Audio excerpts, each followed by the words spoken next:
Happy Halloween, and welcome to Easter. The town of Easter is actually the town of Eastern Estuary. However, everybody in town calls it Esther, Estuary, Easter, or Eastery. Most people refer to it as Easter. Currently, it's October 31st, Halloween, and we're viewing 4 young teens of the town of Easter who are on their way to a Halloween party. But before we start there, let's take a little time to look at the town itself. Easter is a town right on the ocean, with a small river bisecting the town into two. We have the north side of town, Nor'easter, and the south side of town, Sou'easter. However, the north side is truly more to the east, and the south side is more to the west. For whatever reason, people started calling it Nor'easter and Sou'easter, and it just stuck. The town of Easter used to be a flourishing fishing community, and to a degree it still is. The only people in the town who are truly well off are the ones who somehow remained in the fishery once the cod moratorium hit. So for those of you who don't know what the cod moratorium is, you're going to have to Google it. But basically, the government said no more fishing, and the fishermen all had to go and find new jobs. The strange thing about Easter is that located just offshore is the Loop. The Loop is a Large Hadron Collider. It was installed in the late 80s, and soon after the cod moratorium struck, it flooded. The Loop used to be the only other big source of careers in the town of Easter, and because of the cod moratorium and the Loop flooding, the town has seen better days.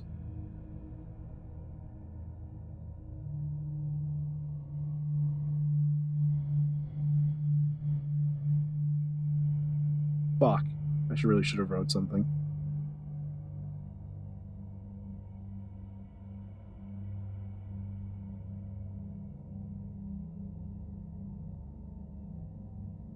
Okay. After the cod moratorium hit and then the Loop flooded, people in town started to blame the cod moratorium on the Loop. Some say that the Loop killed the fish, and others say that the fishermen caused the flood, looking for a scapegoat. Either way, the moratorium and the flood crippled the local economy. It's bouncing back, but the divide in the community between those who have money and those who don't is far more obvious. Crime is more rampant, and the cops don't seem to care. The Loop is under repair and has been for a few years now, but not much is happening at the Loop as it used to be. So this game is more collaborative than, say, D&D. Basically, the way it works is that you guys or I decide on a scene that you want or I want to take place, and this can be either a everyday life kind of scene or something related to the mystery. All scenes are described as if they are a movie or a scene from a movie, and we're going to start off with meeting each of the kids. So, the 4 of you are looking to go to a Halloween party on Saturday night, which is the 31st of October. Other than that, on Friday, there is a Halloween-themed event taking place in town. Likely the 4 of you are involved in it, as school has been cancelled for the day. However, all students are highly advised to attend the event in place of going to school. And we can start at any time before the 31st if you'd like. But which of you would like to be introduced first? So, I'll be playing Merica. Merica Bauer is the youngest daughter of I guess the town's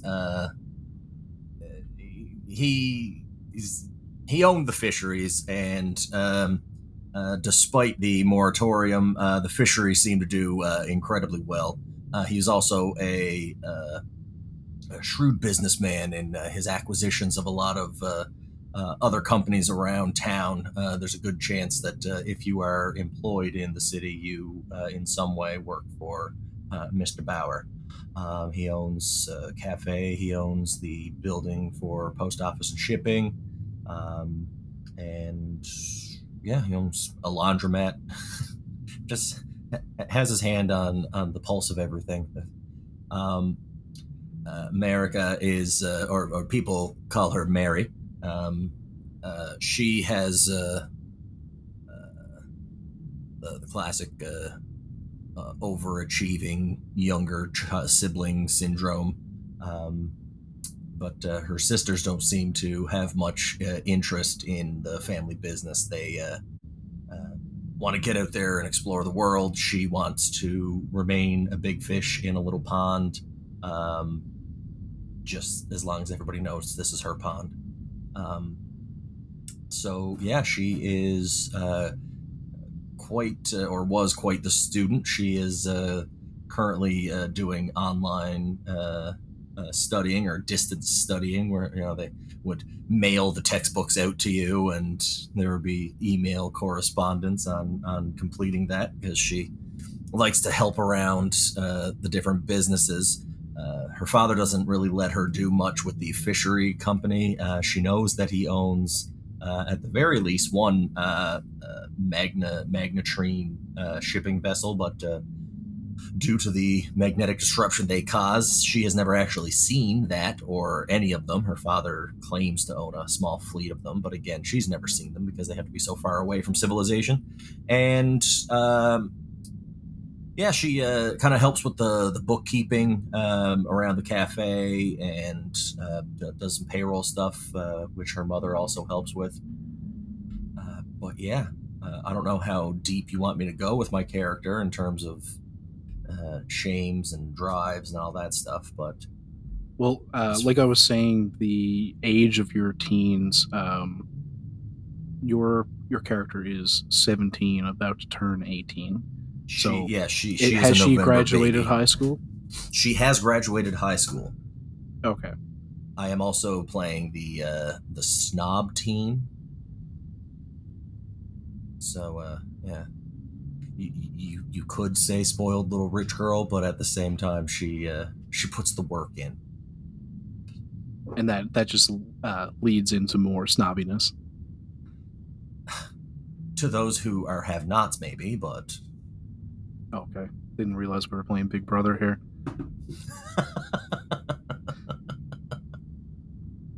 So where would Merica spend most of her time? Monday morning, 9 a.m. Where's Merica?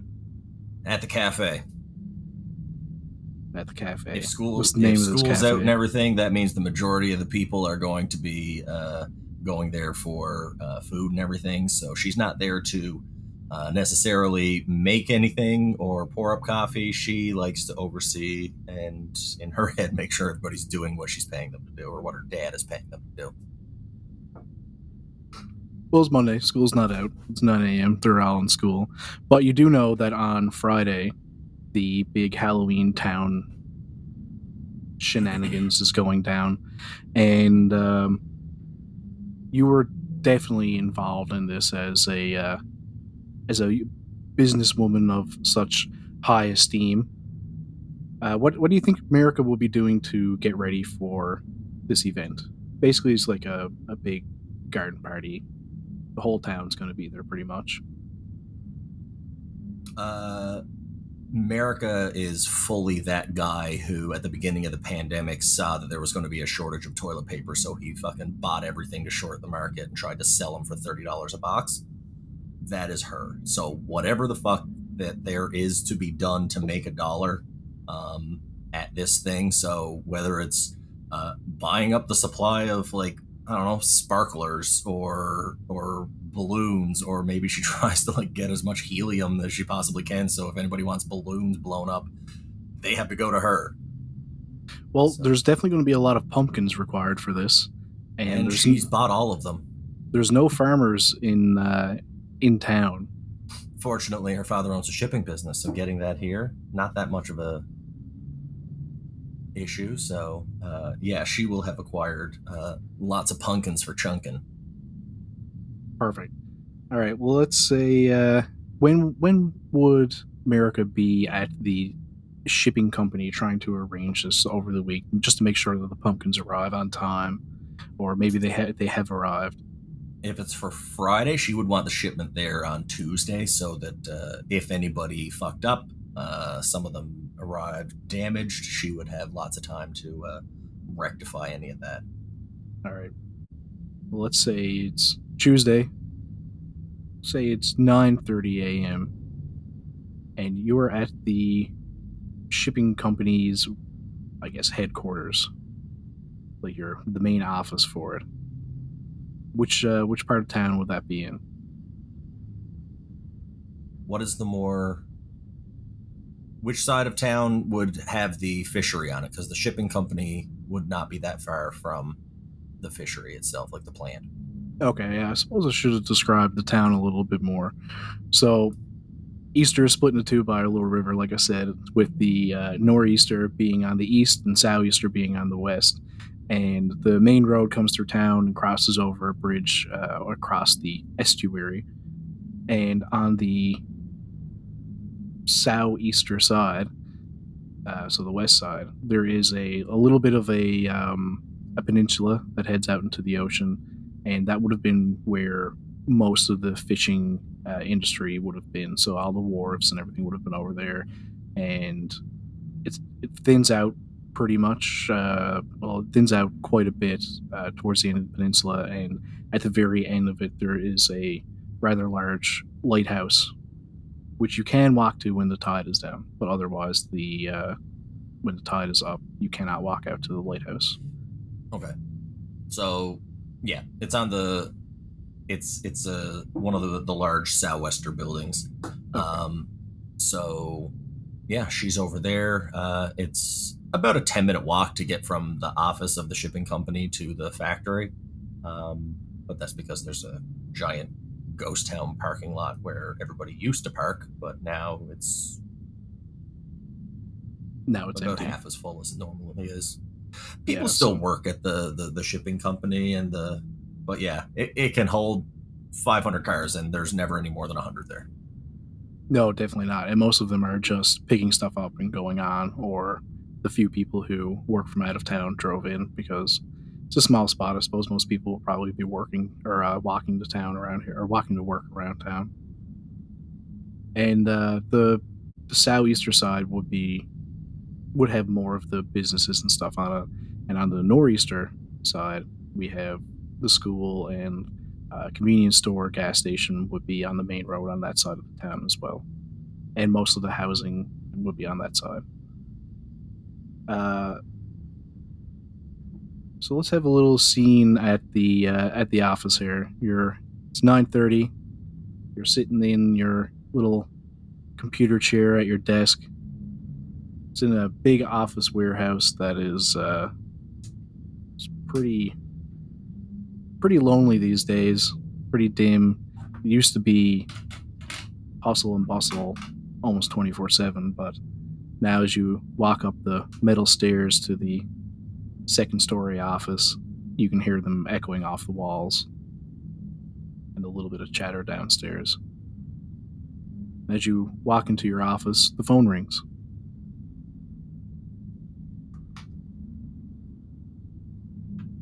Hello, Bauer Shipping. Yeah, can I speak to who is it here? Erica? It's Merica. Yeah, so we listen. I got those pumpkins. They're supposed to be up there for. I think you guys ordered them to show up on Thursday, was it? And Absolutely listen, not. It was actually expected we're not on going to be Tuesday. able to get. Today's Tuesday.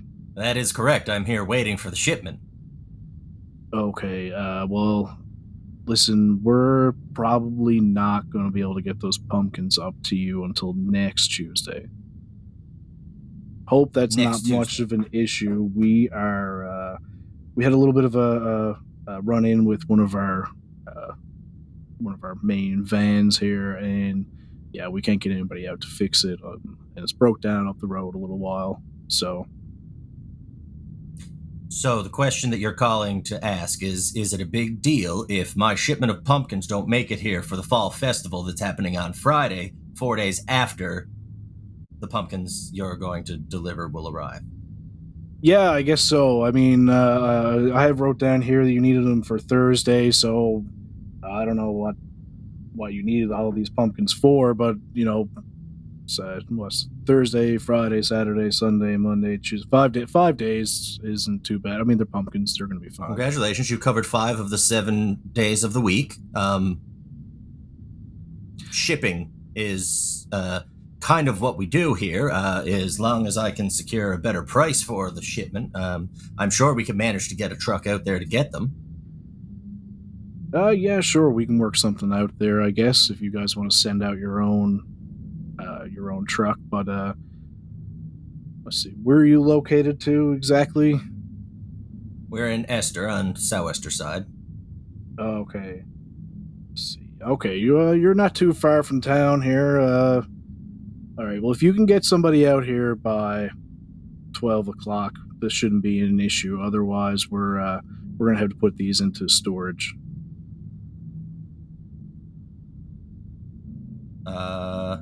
All right.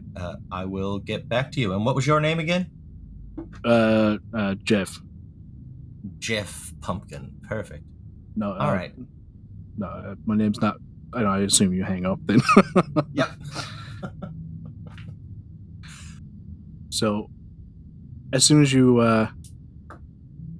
hang up on the phone on Jeff, you're gonna have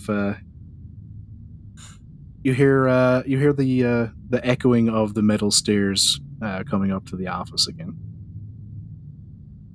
and you look out the little window that used to look out over the many workers in here, that now looks over basically a rather large storage lot. You see your father, Stanley, walking up the stairs. Good morning, Daddy.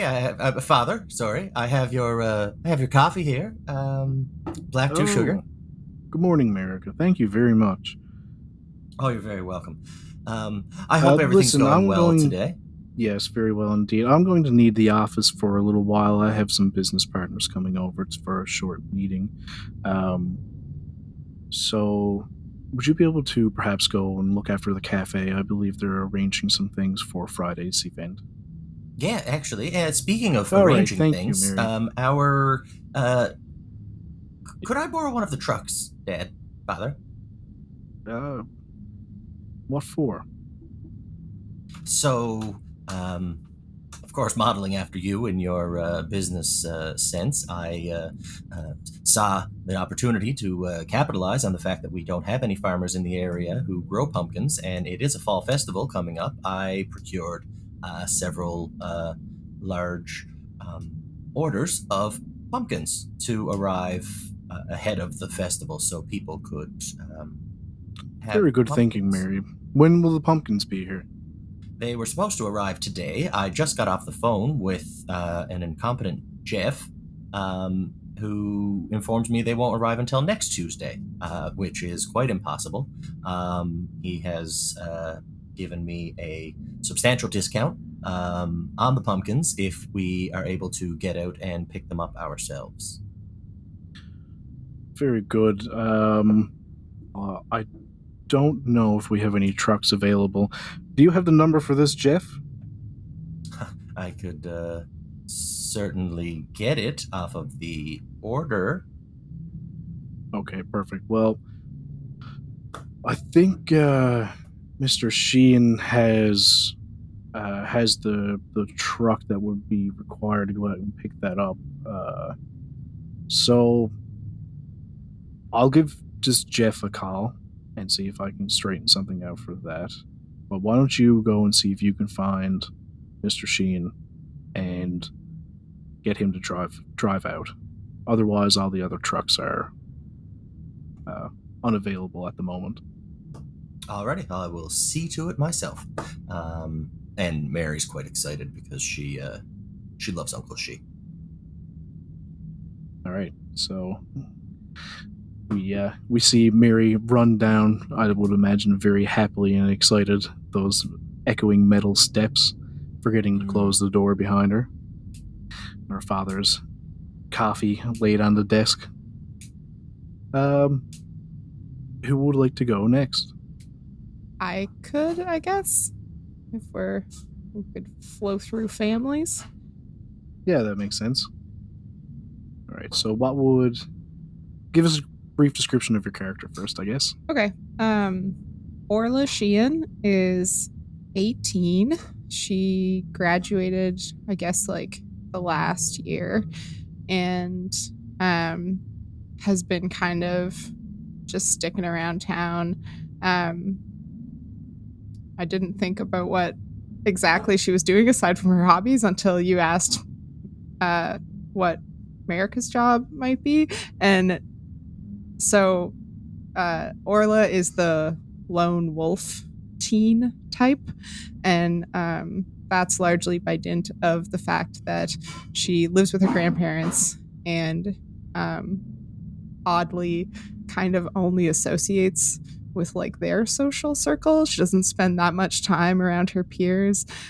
She's got a bit of an obsession with like the folklore of the town, so she spends a lot of time talking to the old timers. She's got this notebook filled with all these ghost stories and fairy stories that they've told her, and she, I think, would have a part-time job, or at least like work shift work somewhere, because she'd have to work somewhere. And so I was trying to think of what kind of place an 18-year-old in a small town could work shift work where there's a lot of old timers around, and she can't work at the Legion yet. So I'm thinking maybe at the Bowers Cafe would make sense. Makes sense to me. Okay, so yeah, she works shift work at the cafe. And yeah, she's just kind of hanging around. Her parents they live like away in a bigger city with her sister, and she's been avoiding leaving Easter and just kind of sticking it out as long as she can before they kind of pull her away from her grandparents. So, I don't know, is there anything else I should say? No, that sounds great. That's lovely. So let's say Tuesday around the same time, and you're working at the Bowers Cafe. I assume it's not a huge cafe. Maybe like one other person working, or not even. Yeah, it's probably like you and one other old lady. Yeah, she's just making the biscuits in the back. Yeah, yeah. It's it's small enough that if there's a lineup of like 3 or 4 people, like you're banging into the 6 people that are able to sit at the 3 tables with 2 chairs. Like, yeah, sounds right. Yeah, and then there's a couple like similar sized tables out front, but I mean, not the greatest weather, so they rarely get used. More aesthetic than anything.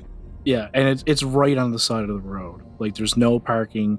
If you don't look both ways before you open the door, someone might drive through the door. It's one of those older buildings in town that just somehow survived the little jump in the economy that happened, and then also the decline. I like to think that it was an old converted like a taxi stand and like bus terminal type thing in a small town. It's like pretty much every house down in Kitty Vitty. Yeah. I like to think the sidewalk goes straight into the side of the cafe and then continues on the other side of the cafe. It would if there was a sidewalk. Yeah, fair. The sidewalk here is what's known as the ditch. Yeah.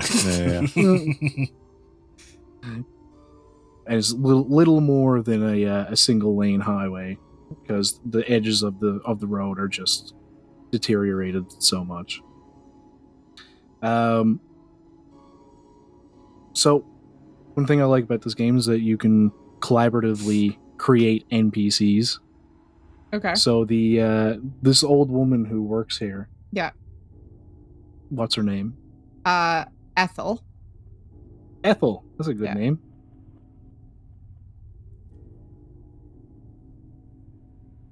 And I would say she's a very good baker, but a very horrible coworker. Just so toxic.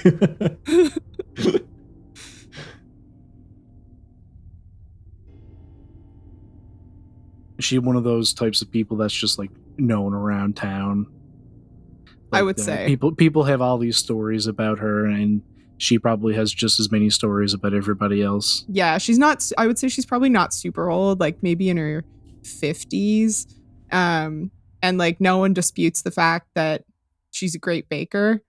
But when you go into the cafe, you like are trying to not interact with her at all or get even remotely in her space. You just like you give her the like the obligatory sort of like what's the word I'm looking for?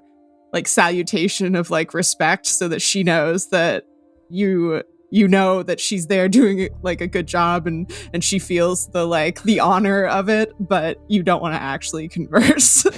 Yes, ma'am. Everybody crosses their finger. Everybody crosses their fingers that when they go in, she was there the day before, so the goods are baked and they get the goods, but they don't have to deal with her. Or she's like, there's kind of a back room and it's her territory, and you like don't even like, I would say even Orla would like maybe duck in really quickly to grab like extra coffee filters and then like hightail it back out to the counter. Mary doesn't even try and cross her. Yeah. Stanley doesn't try and cross her. You open up the door, and the little jingle of chimes over the door. As you walk in, you hear Ethel yell out from the back, "Orla!" Yeah, that you? Ethel? Yeah, here I am. About time, Mrs. Yep. Early. All right, you get she comes out around the corner. She's slapping her hands, or flour going everywhere. So, all right, we got all them biscuits in the back there. Now, listen, this is going to be a rush today. We got to get a bunch of stuff in, and we got to make sure that we got everything ready for that Halloween thing on Friday. My God, it never stops around here. Yeah, that'll be a busy one. Okay, yeah. And as Orla comes in, she's immediately like putting on the busy facade so that Ethel thinks that she's like ready to work and moving fast. So she's like shucking her jacket off and grabbing whatever apron thing they would wear, and tying her hair up so she looks like keen and ready to go, just because she's realized over time that this is the best way to deal with Ethel. If she looks like she's listening and doing exactly what Ethel wants, then everything will just be more painless. All right, Orla, you can take over here now. We got stuff in the oven, and the other biscuits, they're ready to go in as soon as they're done. Now, remember, those biscuits, they go in at 350, and you leave them in for 4 hours. 4 hours? 4 hours. She's making charcoal. Oh, you said brickskits, not biscuits. Yes. That old stove is not working right. Doesn't go above 125 degrees. I'm crying. I've been baking all weekend because it's Thanksgiving.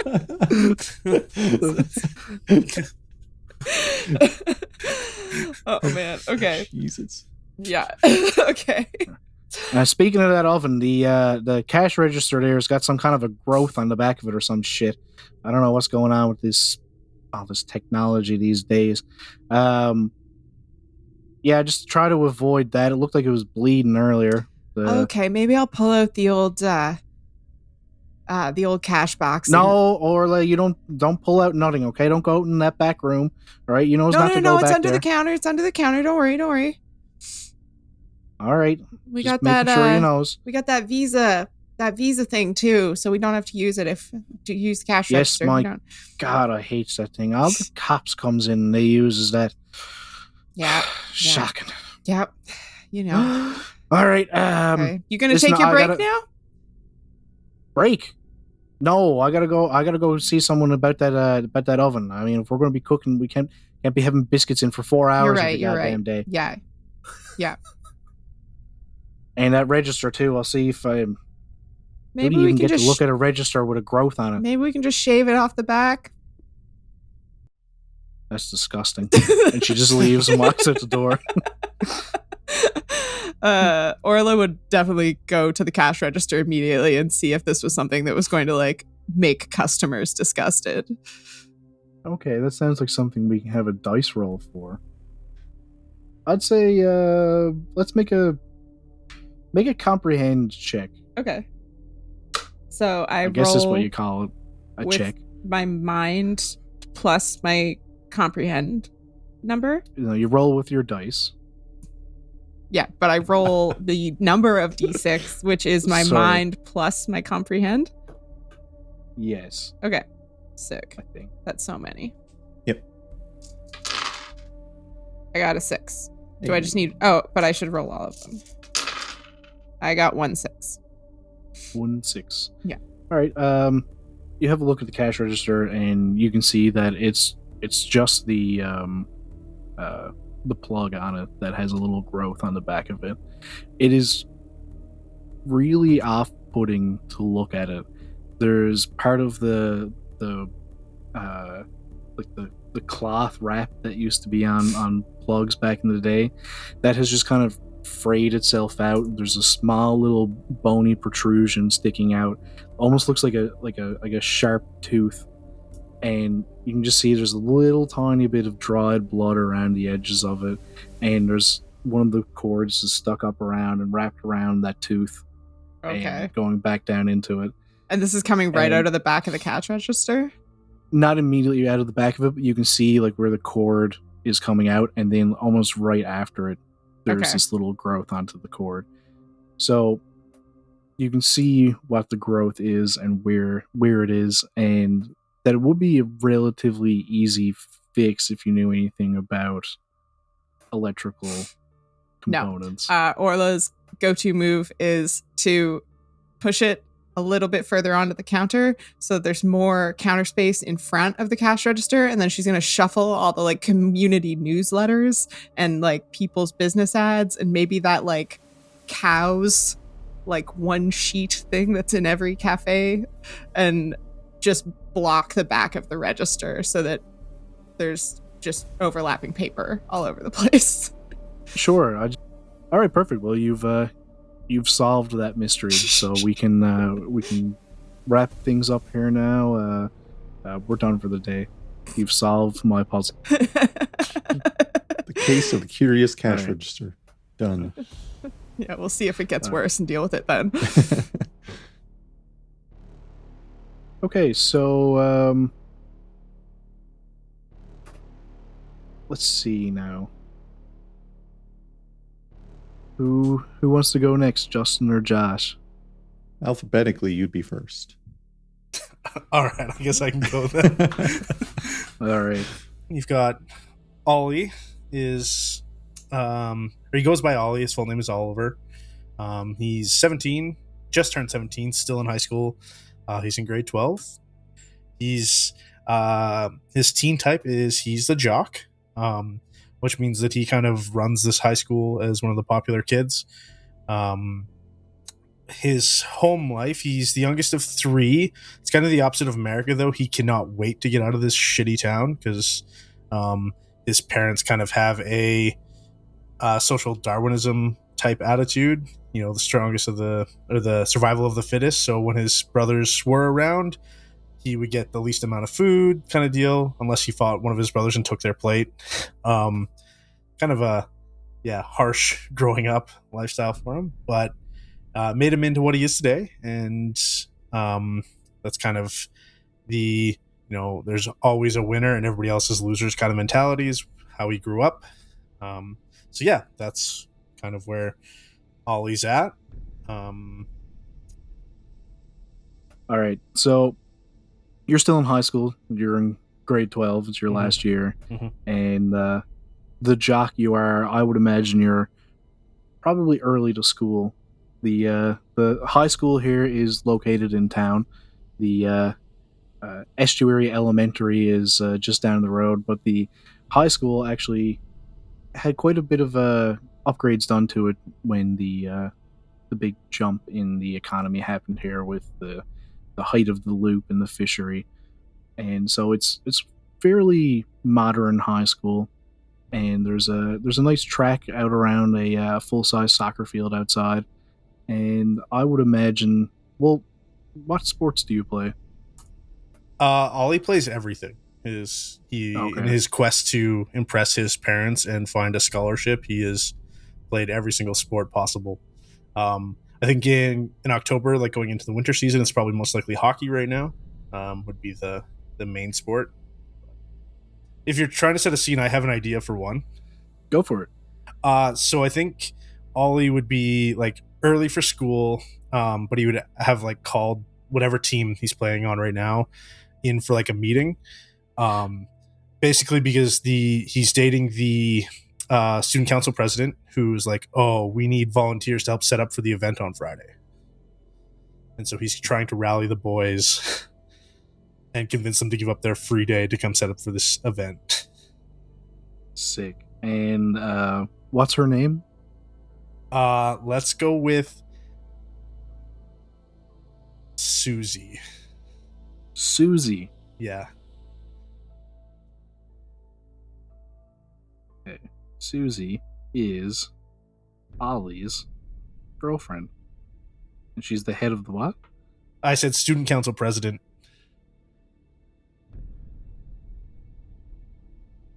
Won the popularity contest at the school. Not hard with a No. with a class size of like 30.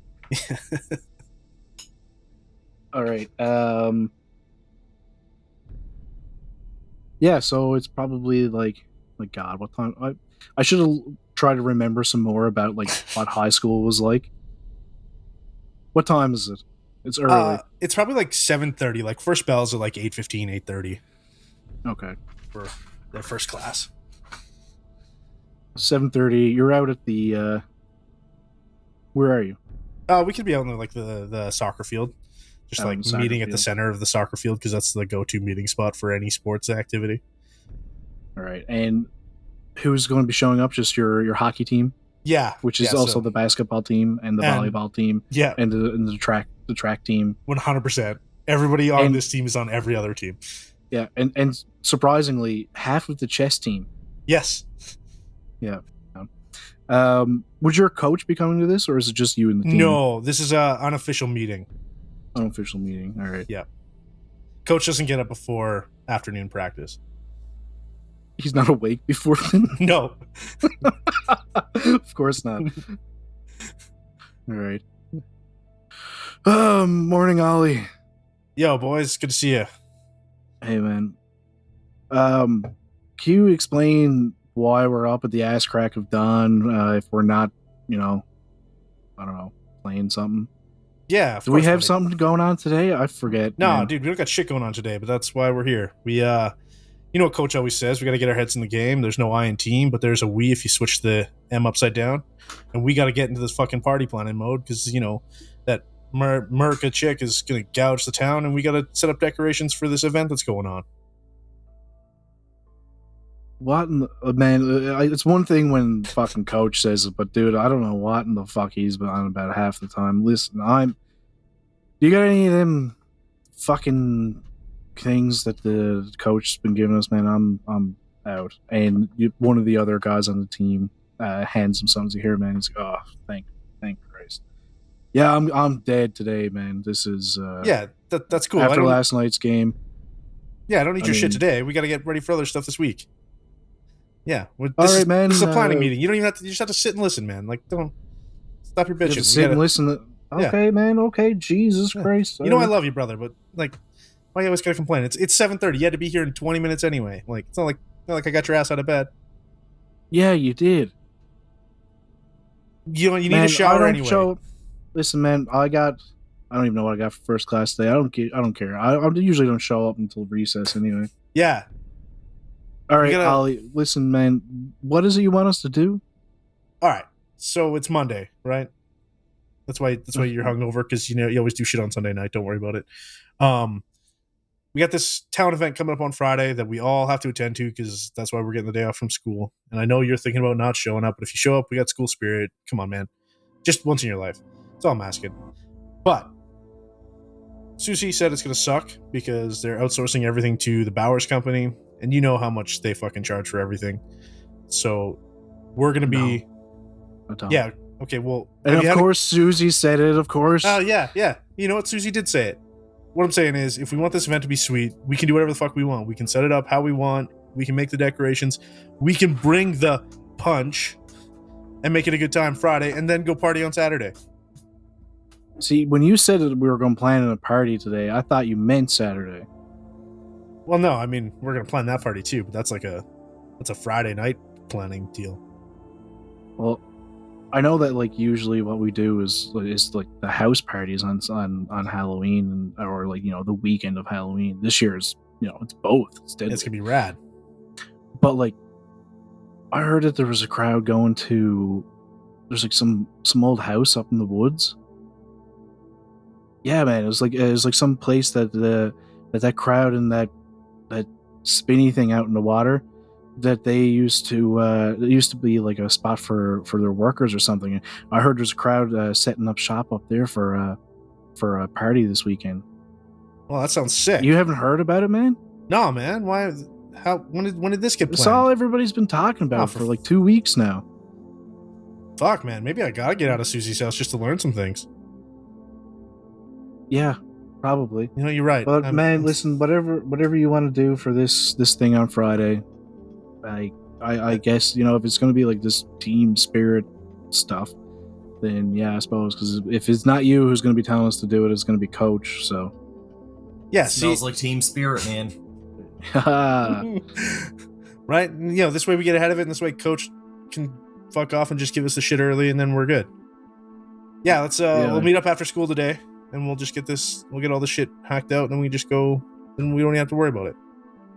All right, cool. Like, what do we need to do for it though? Oh, it's a Halloween event. We're just gonna make a bunch of different decorations. We're gonna, make pumpkins out of styrofoam, and when we get like real pumpkins. Well, because there's no fucking pumpkins here, man. Like, look at this town. We're on the ass end of nowhere. Yeah, but like, can't we just get some fucking pumpkins? That'd be great, but I think we have to deal with the fucking Bowers company, man. You know how much a coffee is right now? It's like 78 cents. It's a fucking ripoff. Yeah, 78 cents, man. That's crazy for a coffee. Yeah, I don't drink that shit anyway, right? Man. Well, maybe you should. You might wake up before fucking recess. Yeah, that's a good point. All right. So that leaves us with Elliot Kane. Elliot AKA Kane. Justin Crane. AKA, that's my character. It's just me. Hello. Elliot Kane is on the loose. Elliot, I was thinking about this, but I guess I'll describe Elliot first, go in some kind of direction. Elliot's the oldest of our group here, hasn't moved away yet to university, has still been living on the shore, but he's 19. He's kind of gangly and pale. It's not unlike myself, I guess. But he's got like long black hair, and he's growing in this like really shitty, greasy stubble. You know what I mean? Like when you're 18, 19, you can't really grow facial hair, and it just looks disgusting. That's what he's got. I don't know. I genuinely don't know that pain. It's true. It's very true. But yeah, he used to play for the band Moratorium. Hey. But the other bandmates moved on. He thought that was going to be it. It was, the band was really doing some cool stuff and writing some good music, and then everyone moved to university. Now Elliot's just kind of on his own. He rents out like a basement apartment. He lives in Nor'easter, and just kind of he constantly gets noise complaints from like playing music too loud and practicing, and except when he's actually writing music, he's very, very quiet about it. When he's trying to like do something on his own, and I think he works at the local bar and kind of survives off of the tip economy, basically. Yeah, that's Elliot. Yeah. So, did you have any ideas as to exactly what kind of a scene would be a good startup for Elliot? Yeah, I think Elliot is. I was thinking about this pretty much the entire time since we started. Elliot is probably at the bar because they have to supply a pop-up bar for the event, for the the adult section, the drinking tent for the beer tent for the event. So there's Elliot's probably like getting the stock ready, and I was thinking that the bar is run by Trent, who's like a really punk as fuck, like kind of greasy older dude who owns the bar. And Trent felt like a very 90s, obviously, name. I think he leans into the Reznor vibe. He tries to look like Trent Reznor. I was thinking of a different Trent from a different Ickathon. Oh, right. Trent Reznor Ickathon, of course, from Critical Role. Yeah. No, from Nor'easter. Okay, from Nor'easter. Wait, am I right? Is it Critical Role Ickathon? What am I? Yeah. Oh, okay. Yeah. Pickle or maybe It's not. pickles. Not It is muffins. pickles. It's not muffins. Not muffins. Nope. They're the muffins are Orla's about to put them into the For 5 into- hours. Yeah, for 5 hours. Yeah, they set it to They've 350, already so been you in get for 3. You just need to rotate them. Yeah. But The yeah, old muffin Yeah, flip is very you need to important. flip them. that's what Elliot is at the bar getting everything Oh stocked. my god, Cat, please stop. Elliot's at the bar getting everything stocked for the beer tent for the event, and probably putting stuff aside for like this party that's a whisper campaign party that he's heard of. Yeah, okay. I'd say he's probably had quite a few people mention this this party that's supposed to be going down at some house. Sorry, Cat's being annoying as shit. By annoying, I mean just a lovely little muffin. Not muffin. Not muffin, yeah, pickle. Yeah, I'd say you've definitely had some of the sports team and such coming up to you and asking for you to put some stuff aside, and I'd say that's probably another part of the car business is that they'll give you your orders or their orders for liquor for the weekend, and you're the sketchy dude that gets it all for them. Yeah, and like when I'm like packing stuff away, it's like, 4 for the fridge, 1 for Elliot. 4 for the fridge, 1 for Elliot. What's the name of this bar? I should have thought about this. What is the name of this bar? We need a good pun. We do need a good pun.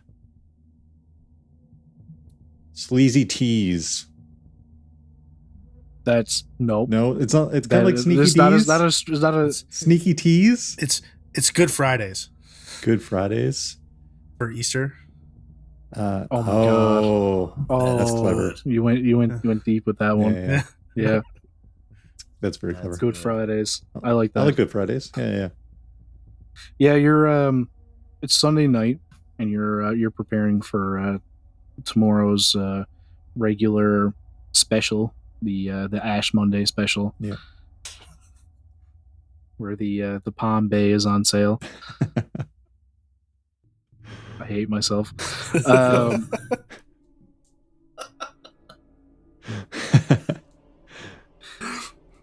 So the Trent is you're in the back. It's late. It's like probably like 3:30 a.m. You're just finishing off your shift in the night, and Trent is there waiting to lock up. let's say you're stacking up your stuff by the back door to bring out for people who put in their orders and stuff like that. And it's not much because it's it's Sunday night and not many people have planned this far ahead for the week so far. Yeah. But hey man, you ready to go, or this is Trent? Yeah, I got some stuff I gotta sort out still. I don't know if I can lock up if you want to, check out. It's all right, man. One of those lottery machines are acting up again, and fucking Bill was in again tonight. I mean, goddamn, dude pays the checks here, or pays the rent or the mortgage or whatever. Whatever it is I'm paying for. But he pays for it because he spends so much money at this goddamn machine. And he's in here complaining about it all the time about how, it ate me nickel, dude. Fuck off, man. Like, comes in, paycheck, gone. Yeah. I don't understand it. I don't know. I got nothing. No, neither does Bill. Yeah. So, what are you going at now? It's after this fucking 2 o'clock in the morning, my dude. Yeah, man. You want to have a drink or something? I got my mornings are pretty busy lately. I gotta go. I'm trying to write some music. Elliot's like realizing he shouldn't reference that he's selling cigarettes and booze out of the back of his car. He's like, I gotta write some music. I'm trying to get back, with the band, everyone moving away, and that's why we haven't been playing here and stuff lately. But I'm trying to do some writing, and that's my mornings. And so I'm trying to keep off the booze because then I wake up, I'm hungover until I have to come in here and then start work. So it's, I'm trying to get out of that cycle. Oh yeah, man! You guys had that band. What was it? Auditorium?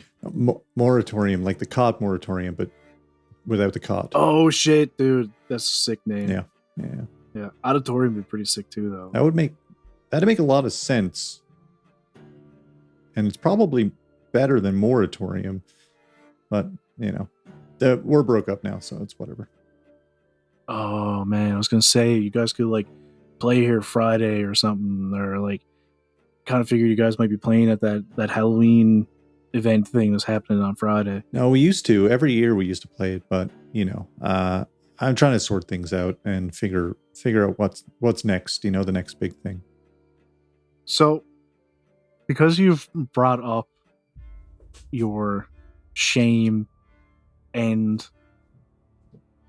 just so willingly have brought up your shame, I just want you to make a roll to see how it makes you feel to be having this conversation with Trent. What am I rolling? I'm going to have you make a charm roll. Just to see if you can muster the strength to speak about it, effectively. Yeah, my thought process was if I vaguely hint at it, that means we don't have to talk about. You know what I mean? Like I reference it. Yeah. I get 6 D6 for this. It's a fireball I'm rolling right now. All right. Well, it's also going to be a bit more of a difficult roll. I want you to get 2 6s to succeed. Well, I didn't get any, so fucking shit. All right. How am I so bad at rolling? You Yeah, Justin, you sure you aren't DMing right now or what? Yeah, truly. It's just always. all right, you take your first condition. Ooh. You are upset. I am upset. You're right. You are perturbed. You get a -1 on all dice rolls until it is healed. Oof. Oh shit. Now, is that less 1d6 Yeah. or... Okay. I would imagine, right? Yeah. If the items give a yeah. +2 dice rolls, then the -1 dice roll makes. Yeah. It's so confusing to read that because I'm so used to Just so used to have -1, modifiers. yeah. How do I clear a condition again? You have to heal it. How do I heal? Cheer up, bud. Oh, Yeah, just there. just get over it. So I'm just reading. If you want to push your chances, you can re-roll all your dice to take a condition. Oh yeah, I can push. Yeah, any dice roll can have a push. Can I push? Because I think there's more tragic consequences if I fail a push, right? You take Yes, another there's- condition? Is that what Josh just said? So if you push, you take a condition, but you get to re-roll all of your dice. It says, but if you fail, then something awful happens next. Great. I want to do that. If that's okay. Go for it. That's okay. Okay. That's right. I'm just. I like that. Okay. Fireball. Here we go. 66. Give me anything, you fucking dice. Nothing. Again. Jesus. All right. You're welcome for suggesting that. I forgot. I would have pushed for sure if I had to remember. So you would take the upset condition before the push, Yes. and now something worse. yes. So that worst thing is going to be unknown to you at this time, but you're going to take. You are now, what is it? Scared. Ooh.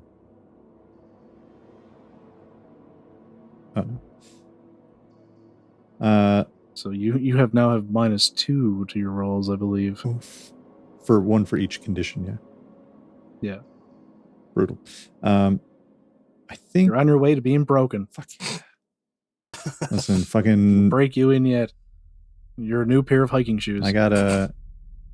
I'm a musician. I gotta fucking go big, right? I think. Yeah, all the good musicians are broken anyway, right? Yeah. Like Burt Brobain, he went out hard. So I think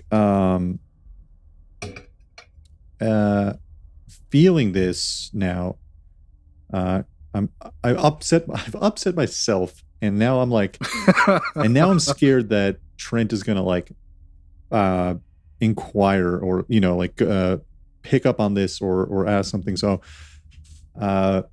Elliot like looks at Trent. He's like, yeah, I forgot I had to get home. I gotta check in on some like family and stuff like that. I can't go for a drink, but maybe tomorrow night we'll go for a drink. But I just gotta head out right now. You can close up. Yeah. All right, sick man. Well, I'm gonna go have a look at that the lottery machine, and yeah, man. Let me know how the music stuff goes there tomorrow morning, dude. That sounds sick. I can't wait to hear some more auditorium, dude. Yeah. Me too. Okay. Good night. Good night, Trent. Good night, man. Yeah. And Elliot, I would like you to now make a sneak check to see if you can get that stuff out of the door without him noticing. I'm sorry. I have a 2 in sneak, -2, so I don't roll. So you get a 1. No, you get one minimum die. 1. All right, here we go. Big 1. Yeah. 1d6. I did it. Yes. Sick. Of course.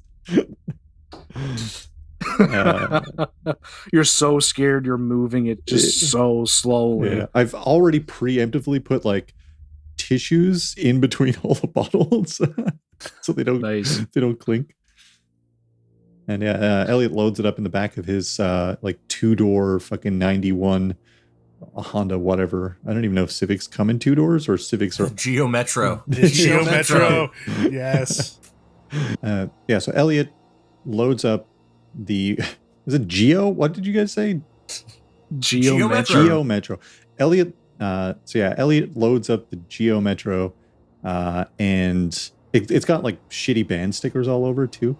And of course. And over the gas tank there's the Anarchy A. And he heads off to Nor'easter to his home, to his little studio basement apartment that he's got.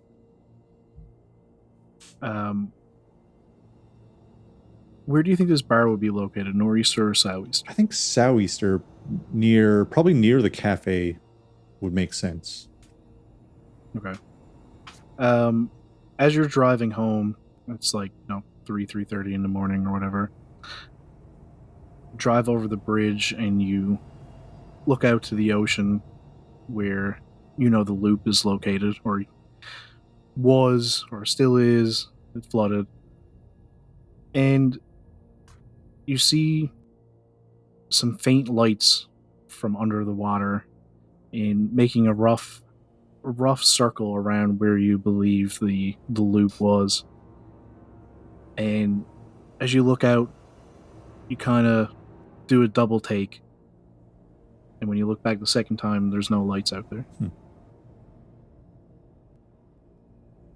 Interesting. No, I was going to say I don't have a cell phone to take a picture. I don't have anything. It's the 90s. I have nothing. I just have to be like, well, that was weird. I wonder what that's about. Oh, fuck, I forgot to put film in my camera. The flash charges. Clank. Yeah. Yeah, I just have to look at it and be like, great. All right, well, we'll call that scene there. And this seems like a good time to take a small break. Hey. Dun, dun, dun. Break time. Don't go anywhere.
how about we have a scene? Let's say it's Thursday evening after school is out, and Elliot is meeting Ollie and friends at the cafe to deliver to them their goods. Merica is there checking on the books, making sure they have their allotment of pumpkins for decorations. And Orla is there working and thankful of the fact that Ethel is not there. She has the early shift. I get a couple hours at the end of each day, just like alone, thankfully, in the cafe. Yeah. I think Elliot has the booze inside of a pumpkin he carved out. So he's just like carrying this pumpkin that like jingles with glass a little bit when he like moves too suddenly. And it's got like That's perfect. It's got a beer carved out on the front of it too. So I guess people could look at it and see that there's beer inside. You can just look inside the pumpkin. It's a beer bottle with just like little tiny like shapes on the side of it, so you can actually put your hand in, grab it. Oh, that's very good. Yes, that's exactly what it is. Yeah. But he like goes in through the cafe door and like just lays it on one of the very few tables that are there. All right, so I'd say it's close to closing time for the cafe, and let's say like 7 o'clock ish. Cafe shuts down pretty early because it's small town now again, and Elliot's probably on his way a little bit early on his way to work so that he can drop things off to Ollie and friends, and Merica's there, like I said, checking up on the books for the store, and you hear the chimes above the door as Elliot walks in holding this rather large pumpkin. And Ollie is Ollie, you're sitting there with a couple of your teammates from various teams. Mates. And yeah, what do you say when you see Elliot come in through the door? I think Elliot drops it on your table if that's the case, if you're there with like the teammates, and he's like, hey, happy Halloween. Thanks. It's the take off the lid. Oh, I'll pull it up and I'll look inside and then like give a quick count and then tell him, it's truck's mine out there, right? Yeah, but I figured I saw you in here and I figured I'd just leave it there. No. I mean, you gotta check the gas tank before you leave. Oh, yeah, I gotta make sure you have enough gas. Yeah. Of course. I left Merica the and Orla make comprehend checks.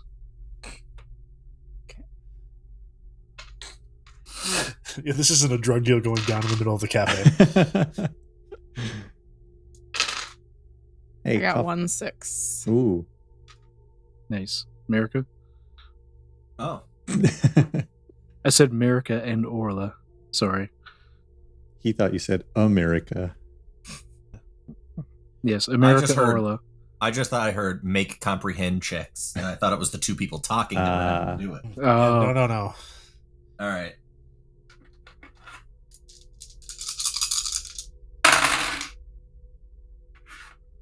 Fail. Ooh. Fail. All right. Orla, you are you're standing at the register. Your Merica is there with you. You're counting up everything at the end of the shift, and you hear very distinctly the sound of glass clinking from this pumpkin as it's laid on the table. Can I say, maybe not in this manner, but this is not the first time that Elliot has used this as a drop point. In a pumpkin? Pumpkin's new, but the scene, we'll say, has been played before. It's seasonal, so it's always Yeah. It's Christmas is the Christmas giant present. present, Yeah.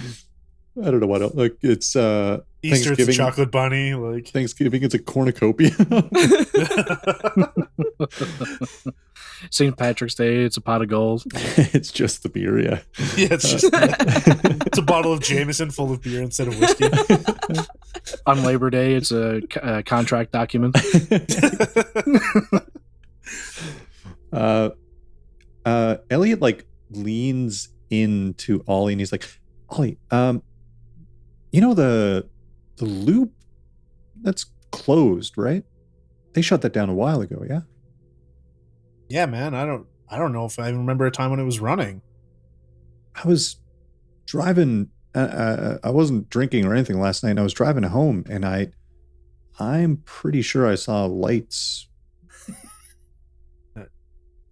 What are you, like just like lights? Like could it have been like a UFO or some random shit? Like I what mean, makes you think why would it be the loop?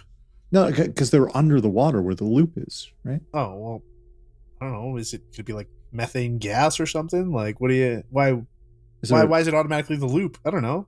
Bioluminescent. The loop is methane. out there, and the light's underneath the water. It just seems like I watched a lot of X-Files, and this seems like the type of situation that would happen.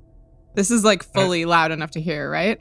It's Definitely at escalated. this It point, started yeah. as a whisper, yeah. and then it has We're like, escalated. what the fuck are you talking about?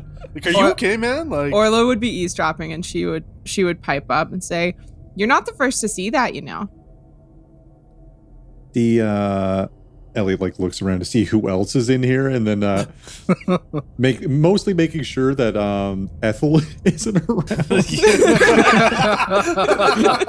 Looks out back. Not the first to see the. Ethel's gone, otherwise Merica wouldn't be kicking around. Oh yeah, fair. I like the image of Elliot like walking, like checking every door in the room, and then coming back, and then having this conversation. Yeah, fully. Listen, Yeah. the X-Files. Mostly, this is just me, real life Justin. I have watched a lot of X-Files recently, but now I'm making it an Elliot thing too. Elliot looks at you and he's like, "The lights in the beneath the water, right?" Yeah. Well, I mean, like, a lot of the old timers talk about, there's stories, but like, there were lights out there before, and then they got more organized once the loop went in. I think a couple people in town have seen it, and she would be like, sort of like shuffling under the cupboard for her notebook, but then realizing like maybe this is a bit weird. You shouldn't like just go all in on this casual conversation. Elliot's fully invested. Conspiracy theory is going off. He's just like, more organized. Yeah. Wait. What do you got? What is this? And she's gonna kind of look at is Merica just like in the books? Seems like it. Yeah.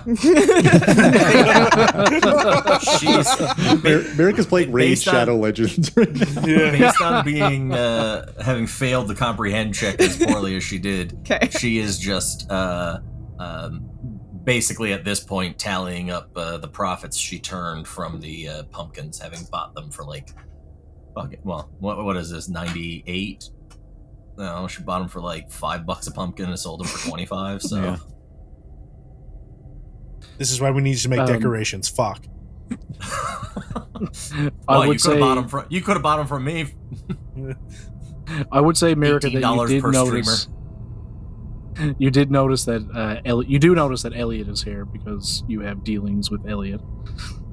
Well, yeah, it's Thursday, so he needs extra smokes for the weekend, so he would be likely here to grab some of those. Yeah. Yeah. Sorry, everyone. I'm caught up on this whole thing. It was the first time I saw it last night, and it kind of freaked me out. And I thought aliens, and then I thought, no, the loop is out there, so maybe that thing that they were building turned itself on or something. One of Ollie's teammates speaks up.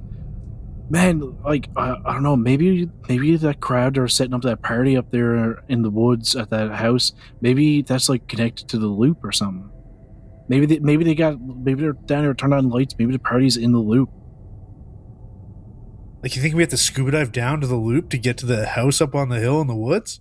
Oh, maybe the house on the No. hill has like an underground, like, ladder that leads to like one of those long hallways that just kind of keeps going out to Holy the loop. fuck, this party's gonna be metal for sure. I mean, that sounds like pretty goddamn specific, Elliot. But like, Elliot goes pale when Ollie says this is going to be metal, and then it's like band music, all the thing. And he just goes pale a little bit, and just like looks at the counter. Is Elliot still like under the conditions? I think so. Yes. Yeah. Would we be able to tell that he's upset or scared? make an empathize check. Ooh, I'm pretty good at this. I'm very good at it. I'm pretty good at empathizing. Yeah. I'm an empath. I got 2 6s. Whoa. Wow. Yeah, man, I can tell when Yep. the teammates aren't feeling good. You get a bonus effect where you can ask an additional question to me or whatever, to the GM, and you get a +1 die roll when you use this information later. Ooh. Yeah, I'll say, like, I don't know, like, the ask one additional question for the bonus effect doesn't really apply, but I would imagine that you make the connection between metal and Elliot playing music. You know that his band recently broke up, and you kind of put 2 and 2 together. So you get a +1 die on a roll if you use that information later on. You put 4 and 4 together 4 and 4 together. because 4 timing anyway. Yeah. 2 and 2 always makes a 5. Yeah. Just some Radiohead jokes to go along with the time period of the 90s. Good call. I think what Ollie would try to do is try and, like, because he can obviously tell that Elliot is upset about the music reference, so he's going to try and, like, I don't know how to phrase this properly, but I want to, like, use my lead skill to try and heal his upset condition by, like, talking him down. His lead is one of my primary skills. So I want to be like, oh, no, that's cool, man. Like, you know, where how have you been? How's things been going? Like, we don't need to worry about any of that, like, metal shit. Sure. I'll give you that. You'll give me that? Yeah, make a lead check. Yeah, Party it's won't be just metal at all. yeah, it's because Josh can't think of anything cool to say, but Ollie would. We're gonna play Britney Spears. Yeah, so do I get my +1 die for this one? Yeah. Okay, sweet. So that means I get 9, just so you Whoa! know. Jesus. Sorry. Is your name Min-Max? To be fair to Josh, I've been rolling 8 on my Whoa! comprehend checks Right. because that was Wow. the one I maxed out. Yeah. I It's got like everybody's playing a rogue. yeah, man. I got 3 6s. Whoa! 3 What? 6s. Yeah. Jesus Christ. I just want Elliot to feel better, man. Like he looks like he's having a rough time. So I'm like, yo, dude, why don't, like, just pull up a chair, let's grab a coffee, let's hang out for a bit. I mean, you get some time before work, right? Like, let's sit down and chat about the X-Files because that shit's great. Well, I want to talk about the X-File, but I mean, I'm kind of more concerned about the real X-File that's going on right now. He got 1 success, and then 2 more successes on top of that. Yeah. So he healed your conditions completely. Hell yeah! Yeah, And 1 more, I guess. and one more. You know what? I'll let you keep that +1 towards another lead Okay. roll. Cool. Hell yeah! I will hold that. Yeah, Elliot he feels more. He's like, yeah, it's not a big deal. So wait, hold on. There's a house out in the woods. Who else knows about that house out in the woods? Merica, does Bauer own that house out in the woods? What's going on? No. I mean, there's a chance. As the a Bauer family own it. GM, they don't. However, Merica wouldn't know. Can I say Orla would know what family owned it, and if was that like kind of out of town? It was Like, it was a house that was owned. someone's old Sorry. aunt like moved into town from up the mountain and sold it off to the. I'll say you know about the house. It was a house that was owned by the company that used to run the loop, and whenever they flooded and they kind of sold off a bunch of stuff, but nobody really knows if anybody bought it or if it still belongs to that group. Okay. That seems like old people gossip, like who owns that Yeah. house up in the. Yes. Yeah. Yeah. Nobody really bought that, but they don't know if nobody really bought that. It might still be the company that owned the loop that owns that. Okay, so it's all tied together. Okay. Great. Shit, you were right. Whoever that friend was that said it. Linebacker number 3. Linebacker number 3. Linus. Third Surprisingly- string left center. Linus. is his Surprisingly, the only sports team they don't have is football. name. Right. Right winger number 3. Third line right winger. But his last name of Linebacker just kind of It's just Kinda sucks. awkward. Yeah. yeah. Thanks, Linebacker. No problem, man. So, I have a bunch of deliveries, but this party's Saturday, and I might go check out this loop thing through. I mean, I'm just gonna assume that there's a secret tunnel. I don't know if there's a secret tunnel at this old place, but Linebacker said it might all be connected, so I'm going with Linebacker on this one. Sick, man. Yeah, Where are we going? the house, the old Oh, right. party house. I mean, are we gonna worry Yeah, about man. this See you there on tonight? Saturday. Yeah. Why don't we check it out on Saturday? That's what I mean. I don't. Yeah. Oh, okay. I don't know where the house is though. It's in the woods somewhere. Linebacker, we'll figure it out when we go. Jesus, what do you got to plan everything for? Elliot looks at the other What? two, Merica and Orla, and it's like, well, do one of you guys know where this house is? Because, I mean, you two seem to know Yeah. some information about what's happening around town. Let's just follow the sound of the music. I mean, I think Elliot I know what drops road dead. it's off. Yeah, what are the chances Merica knows generally where the house is because it's a part of her grand plan to own every vacant area in Well, I feel like before she's 30. there'd only be so many roads up that way. So, like, there's got to be at least like a general sense of the area from someone. Well, I'd say Orla, you might have some kind of notes or something in your book about it. Okay. So I'll give you +2 investigate, Okay. and Merica, I'll give you what was your item? The Hewlett Packard Palm computer. Right. Okay. Does that have a GPS? Yeah.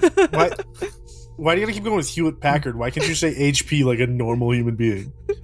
Because it's the 90s, goddammit. Sorry, it's the 90s. They hadn't rebranded yet. Oh, okay. Yeah. You know what? I'll give you a +2 investigate as well, because I'll say you're looking up some old business records or something. All right, investigate mind. Damn it. I had a bunch of dice that time and I didn't get any. 2. 2 successes. And none from Orla? None from Orla. Technology Okay. is the way of the past, present, and future. So, Merica, you have passed the test. You get to ask 2 of the following questions. What is hidden here and where is it? What does it mean? What has happened here? How can I get into, out of, or past something? What threats can I perceive here? Where is it?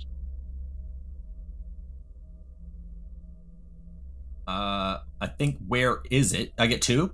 You get 2, yeah.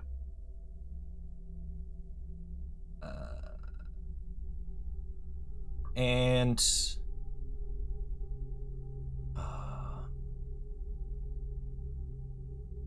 what's happened here? Okay, so Just because so little is known about it. You look through some files that you miraculously have saved to your 2 kilobyte storage on your Palm Pilot. I paid like $500 for the 16 megabit card that goes into the side of it. Oh shit, dude! $500 in the '90s was like $2,000. Like, Yeah. that's probably how much a 500 or whatever it was you just said megabit card would be. The card would also probably be this big. Yeah. So where is it? You find some different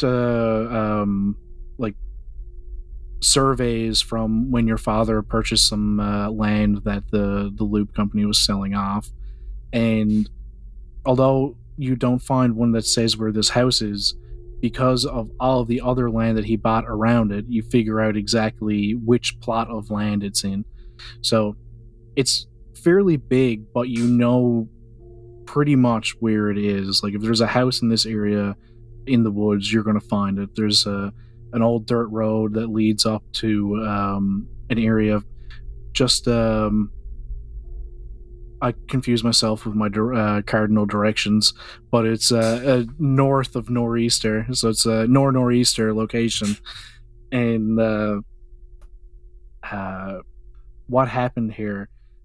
So when they were selling off all the land around there, for some reason that plot never came up. And after they sold it off and your father purchased all that land, for some reason the government put a block on development in the areas of land directly surrounding this one area. So there hasn't been any development in pretty much that entire area, just because this huge section of land, the government had put a stop on development in that area.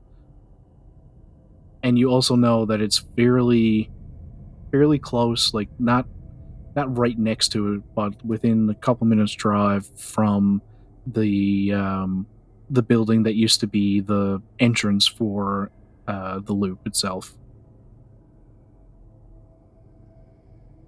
All right. I'll pass that along, and I'm excited to go to the house, knowing that we own the land that surrounds that plot. I'm hoping that the house is like close enough on the perimeter that we can make some sort of legal case that it's technically ours, rezone or something. Well, I think, yeah. I mean, I got to supply some stuff to this party at that old house on Saturday, so I guess I'll see you guys there. Yeah, I mean, your usual packages just around back, so. Oh yeah, mail came for you at the bar, Merica, and he hands you an envelope. My father owns a shipping company. It's not unusual for me to have packages. Yeah, it came at the bar. Here you go. Why the hell would it be delivered to the bar? God, you're weird. I don't know. Strange. Anyway, I gotta go check Ollie's gas. Elliot thinks. That seems like a great spot to end that scene.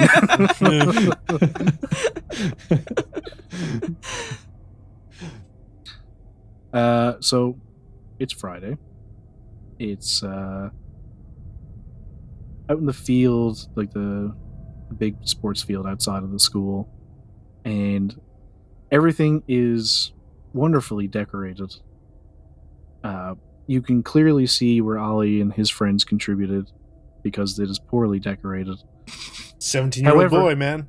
However, it is decorated, so points for that. In the middle of the field, there is an absolutely huge pile of pumpkins, and you can see that around the pumpkins there is what looks like a trebuchet. So like all of these things are like built up around like the feet of some kind of a trebuchet, and for pumpkin chunkin'. Yeah, and it's just going straight out into the ocean from the field. That's the direction it's it's like a pointing buoy in. with a scarecrow bobbing out in the water. Yeah. You can see actually a couple of small boats out in the water, out in the area, and they seem to be roping something off. And some of them look suspiciously like buoys with scarecrows on them. There's a pile of different games and things set up here. It's like a big raffle wheel. There's all kinds of food vendors, and yeah, it's been on the go now for a little while. There's like the alcohol canvassed area, otherwise known as the beer tent, isn't open yet because it's middle of the day, and Elliot is in there setting up for the beer tent, and Merica's in there because half of these little booths are probably set up by the Bauer companies. And Orla is there working away at one of these little booths, I would imagine. Maybe helping her Nan set up the homemade crafts that will be for sale somewhere. 100%. Exactly. One of the many homemade craft tables. And Ollie's there too. Ollie's having a fierce argument with Susie about whether or not it's appropriate to spike the non-alcoholic side drinks. Of course it's not. It's not appropriate to do that. Well, who cares if it's appropriate? It'll be way more fun. It's a fucking town event. I am an elected official, Ollie. I can't be seen cavorting with criminals. Yeah, well, you won't be seen cavorting with anybody. I'm gonna get Linebecker to do it. I mean, not Linebecker. Now, plausible deniability. You don't know what happened. We're not spiking the drinks. No, we're not. We didn't do it. God, Ollie, I swear, sometimes you're just so immature. And she storms off. In the background of this scene, Elliot's just handing Linebecker a 26er. It's in another smaller bucket. It's a slightly misshapen yellow gourd. It's a fucking eggplant thing. Yeah. Or eggplant? What am I thinking of? It's a 26er of Everclear that you illegally procured from Jean-Pierre and Mignon. Elliot's stalking the beer tent and has behind the beer tent, in a smaller tent, there's two pumpkins. One pumpkin has a cigarette carved into it, and then another pumpkin has like a dollar sign. And those who know to like drop $1 in the dollar pumpkin, but take a cigarette out of the cigarette pumpkin. Jesus Christ, that's very it's getting more elaborate. Very, very under the table. Nobody will ever figure that out. Nobody will ever figure that one out. It's in another smaller tent, right? It's hard to see behind the big tent. While you guys are setting up or playing such classic games as pin the bone on the skeleton. I can't think of anything Count the else. jelly beans in the jar. Oh yeah, for sure, a classic. It's all red and orange, black and orange jelly beans. There's one red one, yeah, and you have to guess how many are in it. Would anybody like to guess how many jelly beans are in the jar before we go any further? 300. Here's the jar. Oh, that's the jar. Now just imagine that this is filled with orange and black and one red jelly bean. Get in and chat how many right do you now, think are in it? everyone. Right now, Get in the comments. Whoever's watching right now, put in chat how many beans. How many jelly beans are in this jar? Can I roll calculate?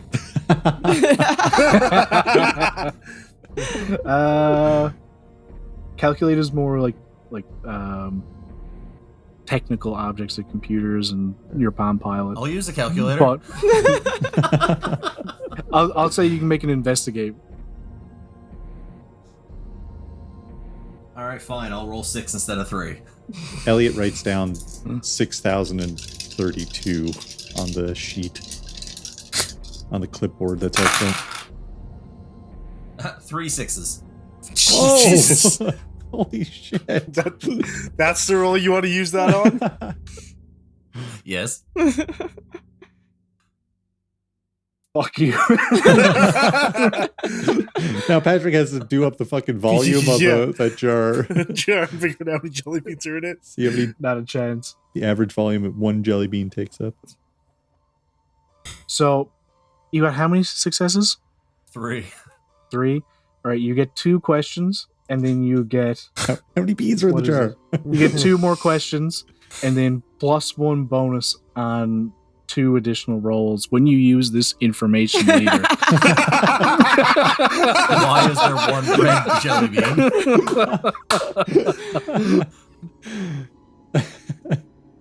So your questions are: what is hidden here, and where is it? What does it mean? What has happened here? How can I get into, out of, or past something? What threats can I perceive here? And where is it? What threats can I perceive here? I mean, we already know the red jelly bean is hidden, so don't worry about that And one. Oh, yeah. what does the red jelly bean mean? The spicy. You got 2 more questions, but we'll go with what threats can you perceive here? If you were to eat all of these jelly beans, you might get a bit of a grumbly tummy. Mm, Ooh. diabetes. Dangerous. Yeah. Yeah, Choking hazard for sure. yep, for sure. That's the glass jar. You could drop it, and it will create some glass shards, which could be potentially hazardous. That's a weapon. Then you die. That's how the game works. Yep, you could make a jelly bean gun that's lethal somehow. Yeah. What was your other questions? How can I get into the jar of jelly beans? Not very easily. Next. And what happened here? What happened here is that someone put 420 jelly beans in a jar, All right. and then someone else added in 1 more red jelly bean. So there are 421 jelly beans in the jar. All right, I have all I need here. While you guys are walking around and counting jelly beans, you notice a small booth that's been set up with 2 people that none of you recognize, and it's almost looks like some kind of something you'd see at more of like a career fair than something you would see at a Halloween festival. And there's 2 people behind the desk here. It's all just plain white with these like 2 sticks that come up the side, and there's a sign across the top, and it just says WW Core, CORP. And everything else is just white. There's nothing on it except for in plain black letters across WW Core. And on the table where they're sat, there's just some papers and like 1 small little pumpkin that someone else probably laid there. Is there something carved on the pumpkin? No. Like a dollar or a cigarette. Yeah. Yeah, Something else. there's a question mark carved into the pumpkin, and it's actually floating above one of their heads. Merica will approach. When you get close, you see 2 kind of, I don't know, boring looking men, like just absolutely nondescript, total gray men, sat down in casual business attire. There's some clipboards and paper and pens on the table, and there's nothing written on any of the paper that's there, except for on the clipboard on the paper, there's just a small little logo at the top of it with WW Core wrote down next to it. And when you approach, they look up to you and, "Happy Halloween." Oh, thank you, you two. What brings you gentlemen to Esther? Oh, well, the wondrous Halloween festival, of course. Oh, well, you've come to the right place. What is it you guys are selling, promoting? Oh, we're just here. The the WW Corps has proudly begun restoration efforts on the loop, as I'm sure you're aware. And we're just here to show that we're a part of the community. Oh, what a coincidence. My family's a very big part of the community as well. Merica Power. Nice to meet you. So I would imagine you've already been in contact with my father, as he owns the majority of the land surrounding the loop. Stanley Bauer? I'm sorry, it doesn't ring a bell. We're actually from out of town. We're just here representing the corporation. You just hear Ollie laughing in the background. Represent away. Allow me to give you his business card. I'm sure you'll want to speak to him at some point through your endeavors here in Esther. Yes, I would imagine. Thank you very much. Pass along my father's business card. Out of like a small box that you have of them. Elliot wants to, spotting this and spotting like Merica talking to these Greymen. Elliot's going to go out to like the dirt lot just in front of the field where everyone's parked in a sporadic amount of, there's no order to how people are parked at all. Looking for the nicest looking vehicle, knowing it's going to be theirs. To see if maybe he can spot something else that's going on with these two.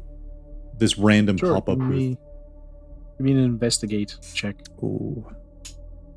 Hell yeah, I get 7 for investigate. Jesus Christ. A jam, yo. Rockers are apparently great at investigation. It's just a known thing. 2 successes.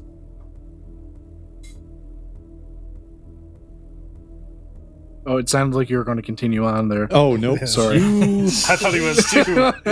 2 successes. I thought you were like 2 successes and you were looking through like the 3,000 dice you just rolled to see if there's any more. No, I was, but no. But I think if I get some questions out of that. Yeah, you get 3 questions. Hell yeah. Page 79 if you have the documentation there. I do. I think I want to know what's hidden and where is it for my first question. Okay. So like just to find, you just want to know where the van is, type of thing. I'll say you find the van. Okay, I want to see if there's anything off about the van, basically, like if there's anything strange that stands out with this van. It's the Mr. Bean van. There's 3 wheels. Yeah, it's pretty like nondescript contractor style white Ford, like spelled FJORD, E250, and free candy written on the side.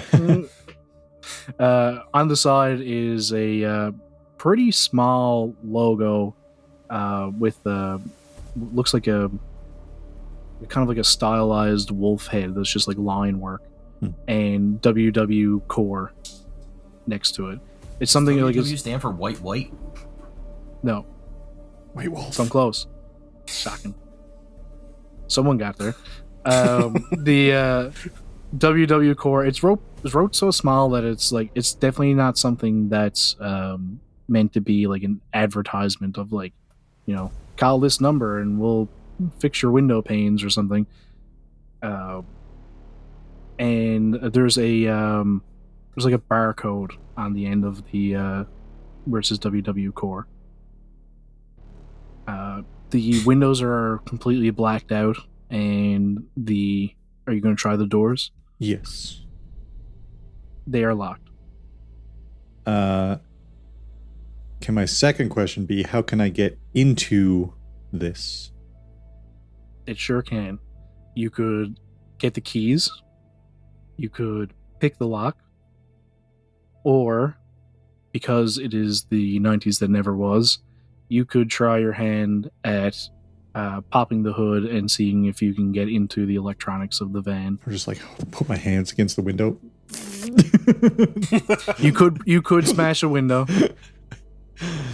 Can I peek in through the window and see if anything looks like something interesting that I want to get in, I guess.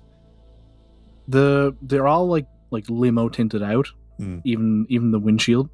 But if you get right up to it and look into it, you can just make out like the faint lines of things that just tell you that like there's not seats in the back of this van. There's something back there. It looks like maybe like a desk or something. Desk. Elliot's gonna go find the group. You get one more question. Can I hold on to this question? Yes. Yeah, you can. You also get, how many did you roll after? 3? No, I got a 2. Two successes. Yeah. You get a +1 bonus on a roll when you use the information you've gathered so far later. Okay. I'm going to gather up the people who we were talking about the loop with, the party, as it were, and now that's a party 95. Is the gang I'm going to gather up. And sorry, that just popped into my head. Those fucking shitty CDs. And be like, hey, you guys were talking to John Smith and Jay Smith over there. Did they say anything? Anything seem off? Nothing important. They were very withholding, and their smiles were super suspect. And I mean, the worst thing is they said that they never heard of my father before. I don't know what to make of that. Well, I found their van. It was the only one that looks like it's been, not repaired 800 times. How do you know he's the king? He hasn't got any shit on him. Exactly. I can't get into it because I don't have... It's locked. Who locks their doors anyway? They locked their doors, so I can't get into it. But they have something in the back of their van. I can't see through the windows to make out what it is, but... I mean, I'm not going to go break into the van. Yeah. Do you want me to malfunction this trebuchet and break a window on the van? Is that what you're asking, Elliot? Because I will do that. If no one else wants, I just, again, I was watching an X-Files episode last night, and these people move in the dark, and no one knows what they're up to, and they're always transporting weird things, right? So it's like... Do you think we could get the keys somehow? Like, pickpocket them? Yeah, like... I mean, I can go ask these guys about college, and I can distract them while one of you searches their tent for the key. I could try and sneak around and see if they left the keys, and I bet they have fucking briefcases or something. Yeah, probably. So, do you guys want to attempt to steal the keys or find the keys? Yeah. Yeah, let's do this. What if they Orla, have... you in? I mean, we could totally try and rattle their cage and go tell Ethel that they said that her biscuits were dry. Ooh. I mean, that'd be entertaining if nothing else. I mean, Ethel that might be a good distraction. Ethel is He going is to over murder there them. fist fighting three firemen right now. They could probably use the break. What if these keys also unlock the house that I guess they own as well? I thought this party was already a done deal. Someone doesn't have access to the house yet? That's always the case. You show up and they're like, oh, actually, we can't get in. Well, I mean, better safe than sorry then. Yeah. Yeah, let's go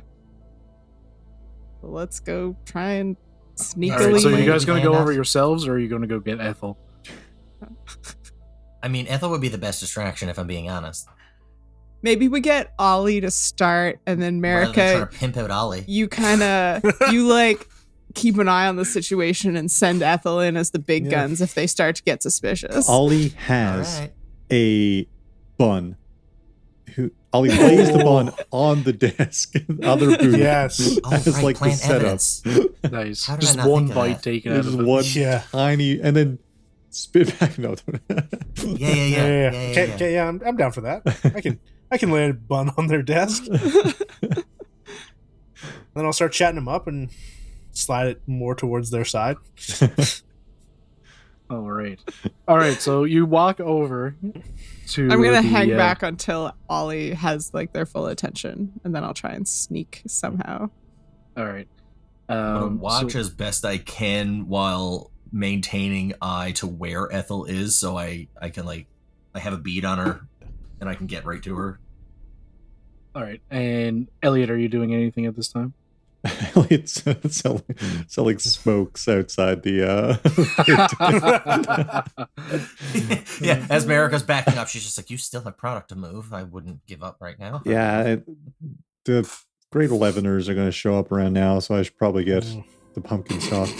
Those fucking juniors. All right. So Ollie, Mhm. I would like you to make a charm check Mhm. when you go over to speak to the Smiths, and let me know what it is that you say to them. All right.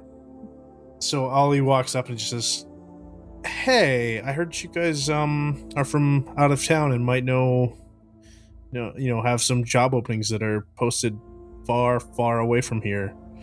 And I'm just super interested in hearing, what you guys are all about, what you do." Yes, we have some job openings. We don't have any of the materials with us, such as the job listings. However, if you would like to see them, we can. And he grabs one of the pencils and writes down a number on a small piece of paper. You can call our head office here, and they will be able to help you with your search of a career. All right, make a roll.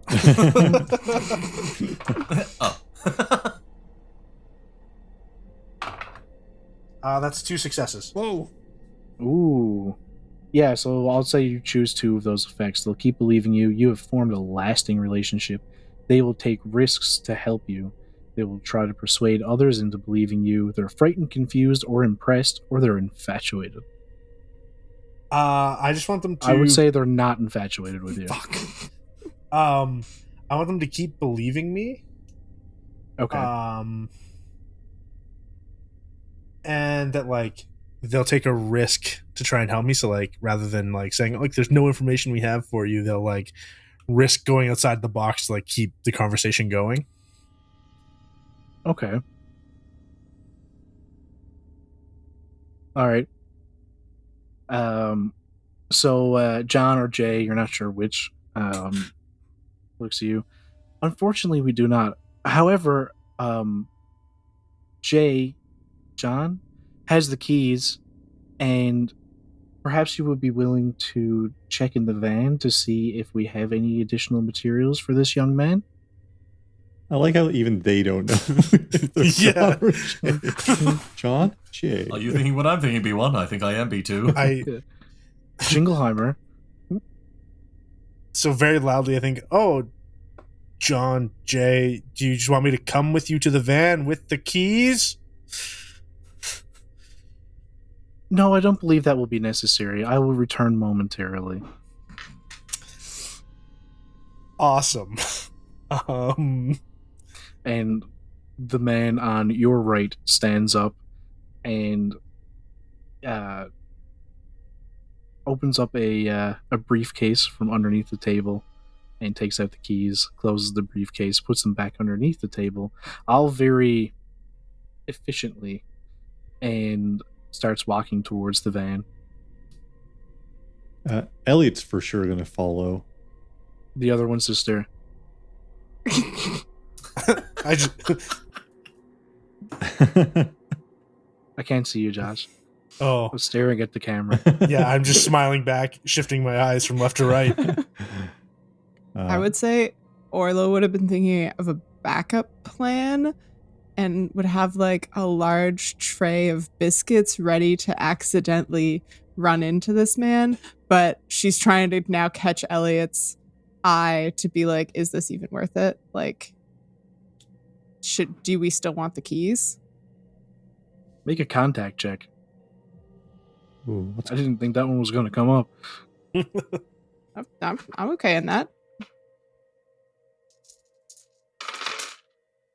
Damn it. No. No? No. Ollie is too enamored with trying to win this staring contest.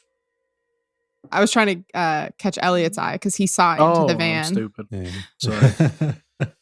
Elliot, it still failed. You don't catch Elliot's eyes. Elliot's like focus mode, walking back to the festival area. Okay, I'm not gonna run into Buddy then. Ollie, the other man, comes back. Here you go. And he hands you a sheet. Thank you. Thank you for your interest. You guys are awesome. I'm going to slowly back away while maintaining eye contact with the staring guy.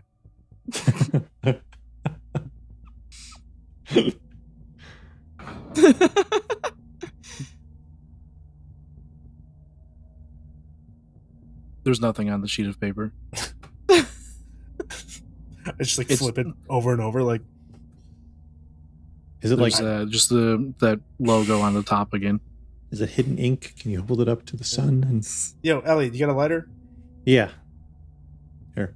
I just do the underneath like lemon juice. See if it comes through. No. No, you almost catch the edge on fire. Fuck.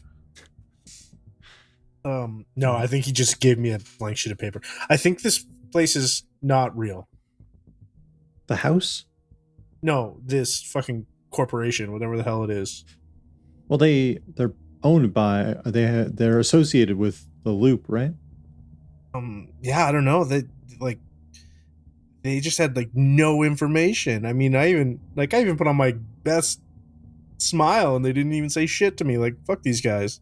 Shit, maybe I should have fucking tripped that guy. I mean, fuck, I can break a window. I don't care.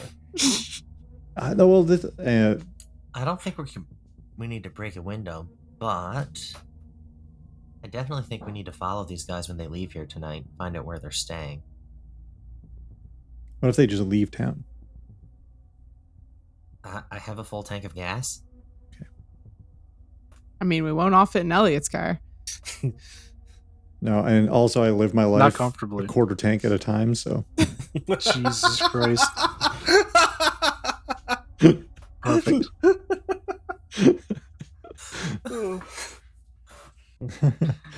You hear Ethel just absolutely ravaging these two men down by the thing. She takes a pencil up off her desk and snaps it off. She scatters the blank pages to the wind. There's this one biscuit on the table there with the smallest little bite taken out of it, and she takes it and she just throws it at one of them and hits him in the head. They're dead. Yeah.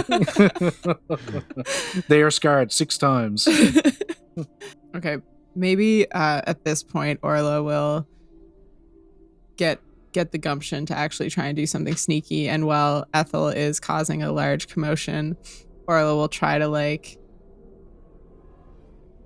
pretend to be fixing the papers and stuff, and she'll try and boot the briefcase behind them to where someone else could get it. Yeah. Sure. Make a sneak check. Sneak.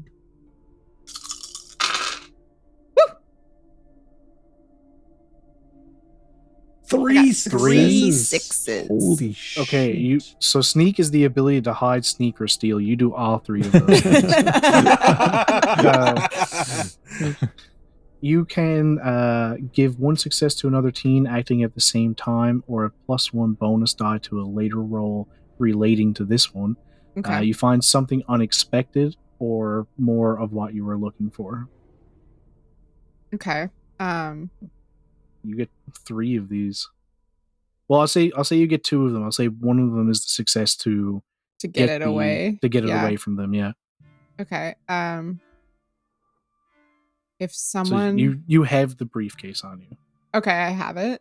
Yeah. Maybe I'll try and pass it off to I feel like Mary definitely wants to have a look in this briefcase and she'll be immediately down. So I'm gonna use a +1 to hand it off to her so she can does that make sense? Do I have to? No, you can just give it Sneak- to her. You don't have okay. to use the +1 for that. Okay, then is it locked? What I noticed Nope, was locked. It's Okay. not locked. Well then fucking I'll just keep a push forward with +1, I guess. Is that Okay. a thing? For Yeah, it's With a the- relevant You can do give 1 success to another teen acting at the same time, or a +1 die to a later roll relating to this one. Okay, I'll do that because no one else is doing something right now except for Ethel, who's losing her shit. Well, if, right? yeah, if you had the briefcase and you kind of like kicked it to the side, got it, and kind of like put it behind your back without skipping a beat, Mary would Yeah. Okay, let's have a look grab at it this. and rush to another tent, Yeah, pop it open. yeah, and I'll like follow. We'll just run. To So do you another want tent. to do 2 of those give 1 success or bonus die, or do you want to also have a find something unexpected or more of what you were looking for? Yeah. Find One of something each? unexpected and +1 to a later roll relating to this. Okay. So you're going to give it to Mary, and the two of you kind of rush off to another tent. You open it up, and it's it has like foam padding for things to fit into it. Like the keys perfectly Okay. slot into a little thing there. There's one section that's like just big enough for a clipboard to go into on top of a bunch of papers that could go into it, but that part is currently empty. There's a couple of slots for pens or pencils, which is also empty, but there is it almost looks like a TV remote inside of it that is slotted into it, and there is a small tube in it, and it has like so just a long thin sliver of metal inside of the tube, and there's like a little piece of tape down from the cap onto the glass of the tube to show that like it hasn't been opened or whatever. Okay. And there is oh my god, it left my brain. Oh, there's another TV remote in it, but this one is inside of a small, like almost perfectly sized around it plastic container that looks like it just snapped together, and there's a little bit of like a gasket around the edges of it that has sealed it. But it looks like it's almost the exact same remote. Okay. I'm gonna look at Mary, be like, we should pocket it all? I mean, at the very least, take the vial and the remotes. Yeah. Are the keys just vehicle keys? No, there's a couple of other keys onto it, just like normal house keys, they look like. Okay. And one small, like, brass-colored key. Looks like it's probably belonged to just like a regular padlock. Maybe do we take all the keys? Do we leave the vehicle key? Do we like throw the briefcase out later? Do we just take everything? What do you think? I think we leave the vehicle keys just because I really want to follow them. Okay. Yeah. All right. Let's take everything we want and then let's leave the briefcase somewhere, like where it might get a bit smashed up, like the trebuchet, or maybe in the apple dunking area. Not far from the trebuchet. If we just open it up and then leave it upside down, so it looks like it was just like kicked. Sounds like a plan to me.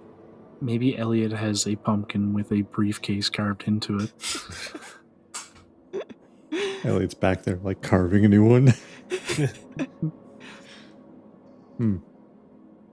Where are we going? Where's this van going? You see, Merica sees.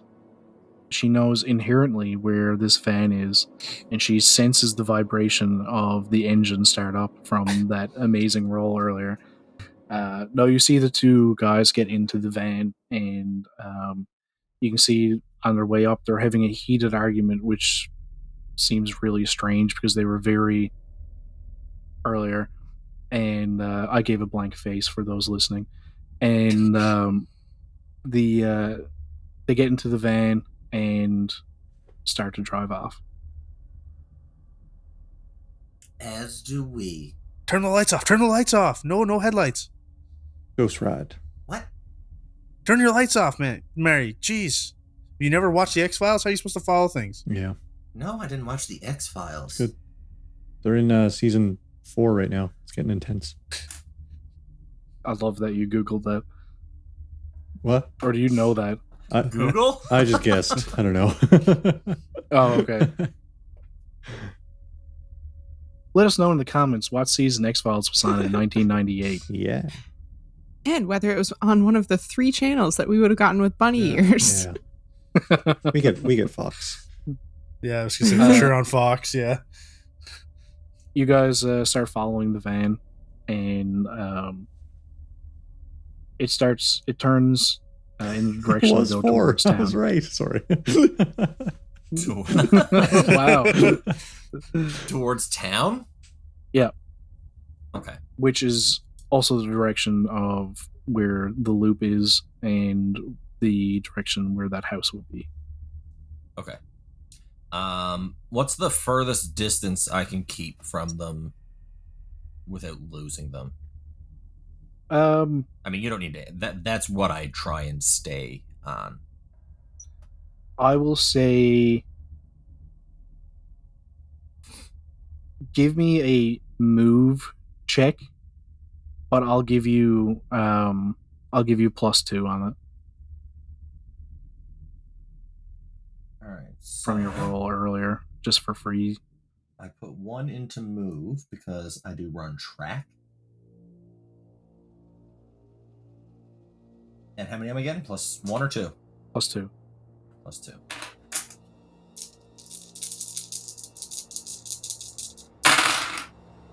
Oh, I rolled 6 and got 0.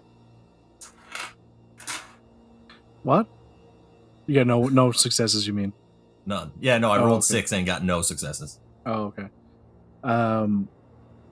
You have to stay pretty close to them in order to follow them. Okay. But as best as you can tell, they don't seem to know you're following them or don't care while you're on the main road. Not too far outside of town, they take a right turn down the road that you know leads towards the one building on land where you can enter the loop. Do you follow them down the road? Oh god, are we doing this? I think we got it.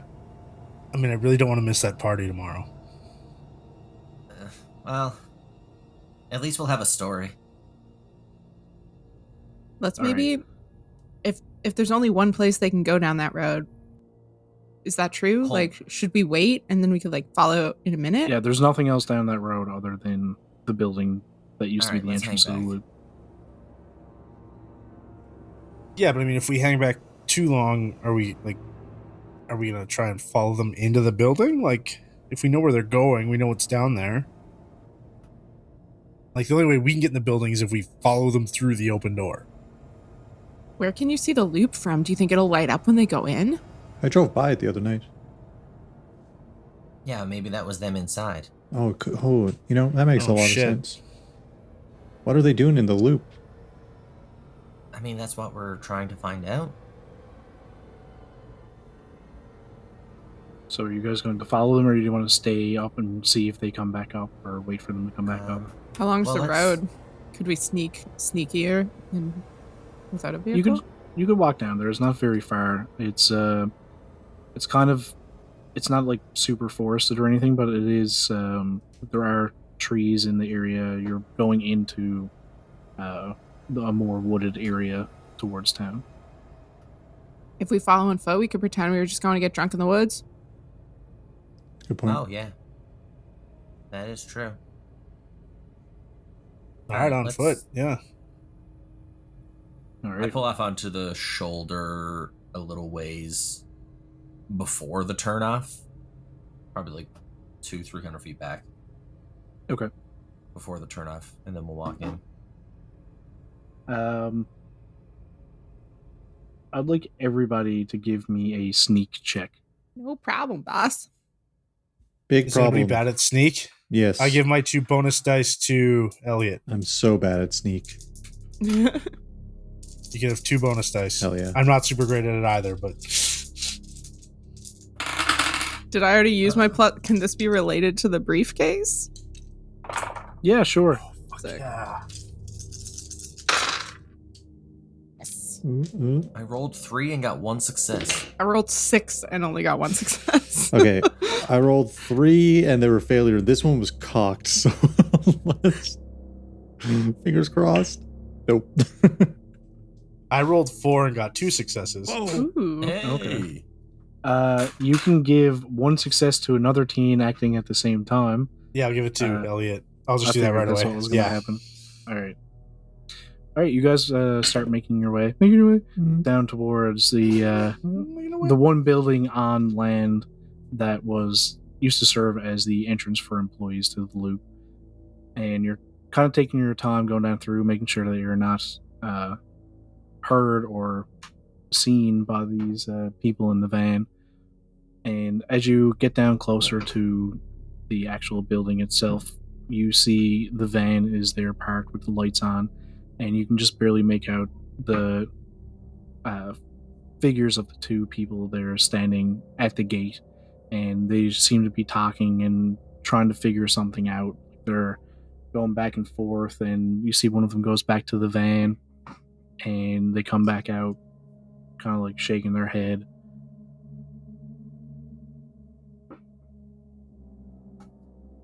Maybe they can't get in because they don't have this They don't have the key, barcode thing. either the scanner, but Orla also Is- took all of the keys off of the ring. So Is there a we padlock on the probably just- fence or something?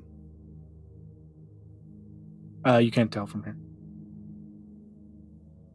Maybe we should just wait and see if they leave again, and then we can go up and see if we've got anything. How far in did we walk before we saw these guys?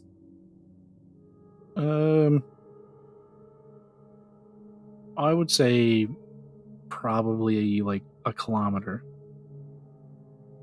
Okay. You hear the sound of 2 car doors slamming closed, and the van backs up and speeds off pretty quickly. Oh God, are we following them again, or are we just going in here now that we have a key? Yeah, Let's go have a look. let's go have a look. Yeah, if you guys want to, you can just walk right up onto the trail and walk over to the entrance there. It's like a chain link fence outside of this building.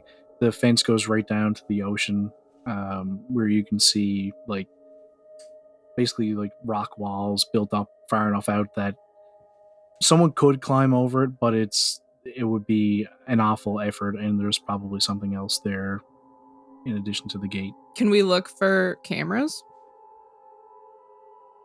Yeah, give me a investigate. Is there barbed wire on top of this fence? Yes. Damn it. Oh, Elliot, try if we do find cameras, try using 2 that remote successes. control and point it at the camera. See if that like shuts it off. Good or- idea. It's a barcode reader, dummy. Oh yeah.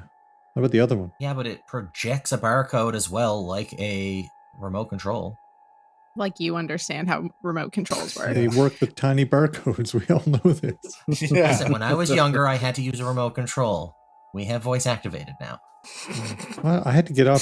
I got hit in the back of the head, and I had to go up and change the fucking thing Yeah. myself. Hey, Loople, Turn on the TV.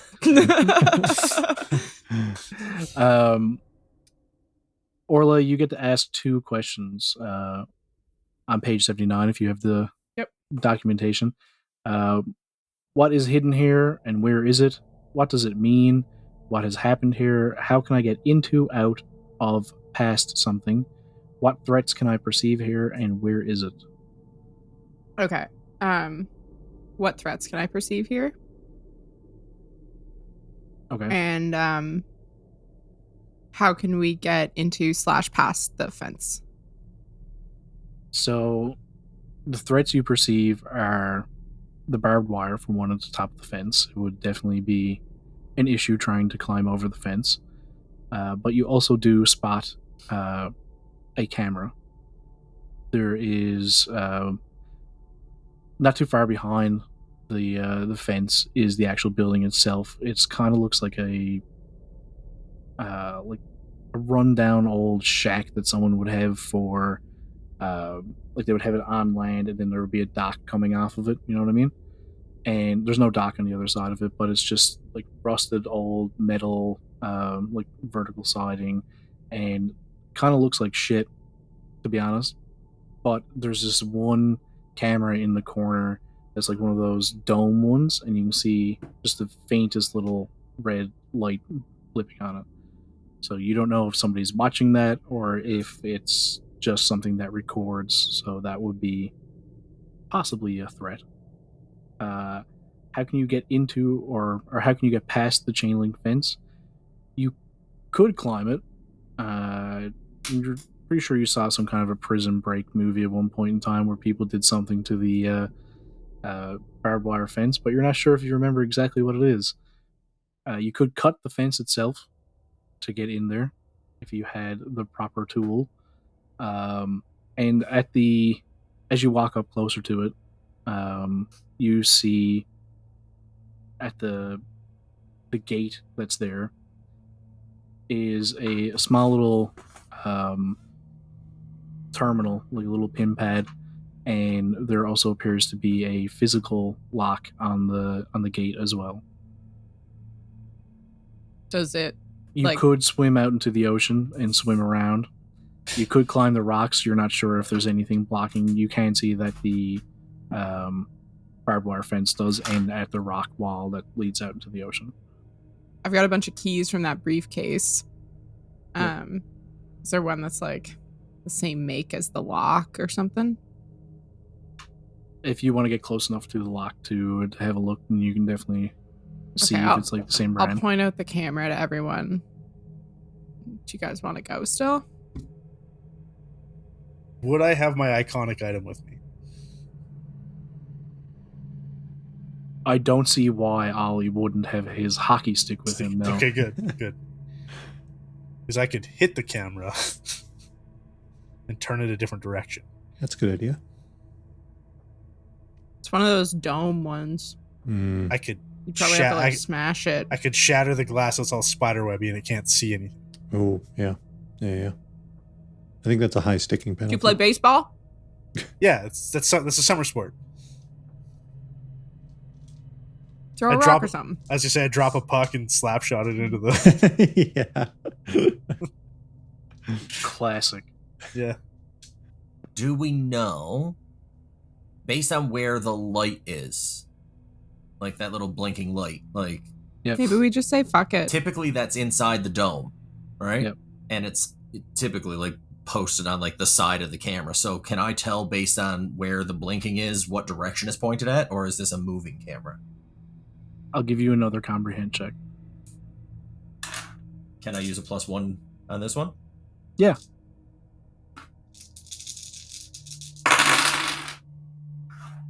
Four successes. Jesus. I've rolled 8.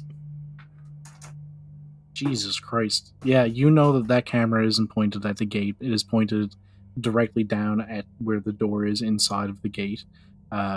You know that the serial number on the side of the camera is SN2458-8, and then space FGH.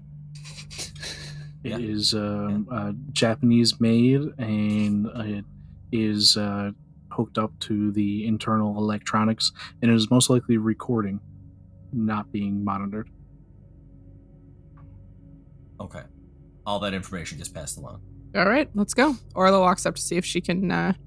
Use key. Yeah. That small little brass key matches it. It's the same brand, and when you put it in and unclick it, the lock opens. Perfect. Oh, it's a Okay. Bowercraft. Wow. Goddamn! Yes, it is. It is in fact a Bowercraft. I heard there's only like 4 keys for these locks. Yeah. There's probably only one, but there is the gate still doesn't open. It looks like that was just like oh, like a fallback. very shitty backup. Yeah. Okay. The So we have to get through the keypad. that is an option. Try I mean- 6. Can we just pull this gate open? What's holding it You closed? can right now? try. You can There's try like to a hollow it keypad open, yeah. lock. There's a keypad lock. It looks like it's just like probably just like a deadbolt going across into it. That's electronically activated. Do you want to try to force it? Anybody else got a better idea? Nope. No. Go for it. Give me a All right. force check. I Not will unless I can charm it. full shoulder into this fucking gate. How many do I have? I got 1 success. That's good. Yeah, the ability to lift heavy things, fight, and endure physically demanding situations. You run full force into that gate and bust it right open. Hell yeah. Holy shit. I fucking rock, guys. Let's go. Fuck yeah. Good job. I did not expect that. No, not at all. No. This kid's fucking crazy. Yeah. Thanks, big guy. Should we just go inside? Yep. Let's do it. I guess in for a penny, in for a pound, Yeah. right? In for a penny, in for a pound. That's what you Yeah. just said? I should have. Oh, let's pretend it is. You lose your last penny, however. Oh, shit. All right, you guys open up the door, and inside it looks like a shitty little fishing shack. There's nothing in here, no tools or anything. It's all old wooden walls, no insulation or anything. It all looks pretty wet and damp in here. Everybody just look around and see if there's like a barcode scan thing. I mean, this remote control gotta fucking do Yeah, something. Elliot's just Yeah, pushing we- buttons and I was gonna say, Look for doors, secret Yeah. doors, ways down into the loop. Can I- Secret tunnel. yeah, I was gonna say, can I use my hockey stick and just like run it along the walls, listening for like hollow Ooh, spots? That's a good idea. That's a cheap way of doing it, but yeah, sure, I'll give you +2 on that. What do you mean, cheap way of doing it? It's exactly what I would do. All right, give me an investigate with +2. Thanks, yeah. buddy. Thanks, buddy. I don't have great investigate anyway, so it's fine.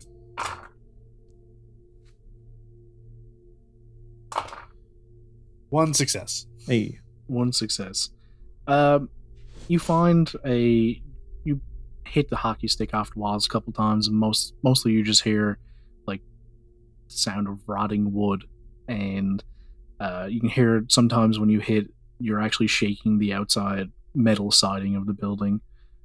But around the area where you could see where the camera was coming in, you do find a hollow section, and you can see the cords running straight down through as you pry it open with your hockey stick.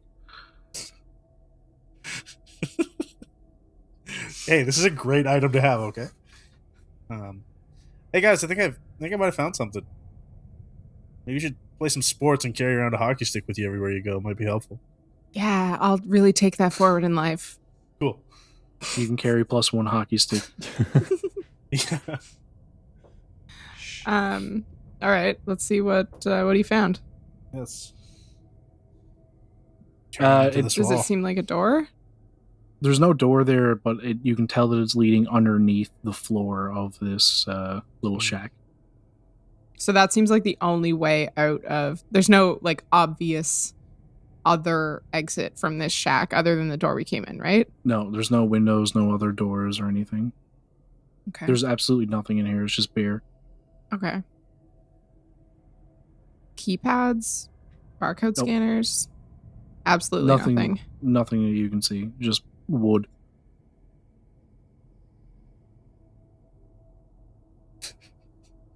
What the fuck? What were these guys coming? Were they just sleeping on the fucking... Yeah. Okay, I guess we try and... There's got to be a way that's not pulling up the floorboards. Can I look for, like, a mechanism? Now that he's found the area that there's something? Or is that a double over something we already checked? No, that's fine. Give me an investigate.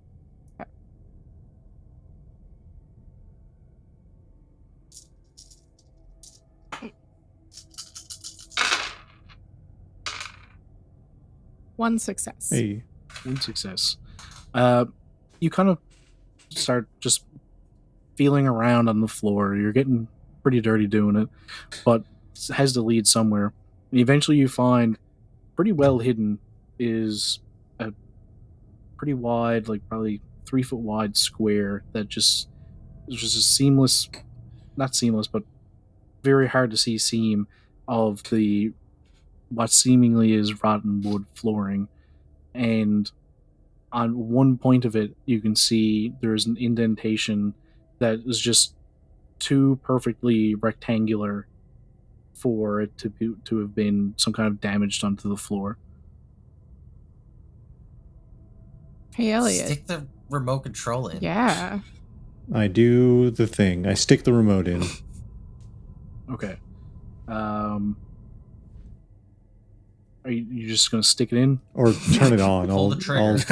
I'll use the barcode ejector emitter, the barcode emitter. Okay. Activate. Give me a calculate with a +1. Here we go. Oh, 2 successes. Unexpected. Nice. You put the remote down and you just start hitting buttons on it, trying to get it to do something. And you eventually hear a click underneath the floor. And then you start to hear a hiss of like air being released. And the floor in that square starts to rise up. And you take a step back and an elevator door appears in front of you. Whoa. With this rotten wood on top of it. Is there a button? Can I push the button and open the elevator? Yeah, when the elevator comes up, the 2 doors kind of go back and... I was going to... Hello, camera. Your white balance, just like, what the hell? Yeah, I'm very red all of a sudden, even more so than usual. The 2 doors kind of go back almost like a garage door, kind of curling back inside of itself. And there's just a very obvious elevator panel on the other side. There's 2 buttons. Is this illegal? Is this elevator up to code? Is it Otis or Thyssen Krupp? I was going to say, is it Otis? Should we... I don't know. Should we... Are we going down? It's Lotus. Black Lotus. Black Lotus. Expensive elevator. Yeah, we're going down. Yeah, I mean, yeah, there's no way to go up, so... All right. We pile in the elevator. All 6 of us. We haven't had that reference in a while.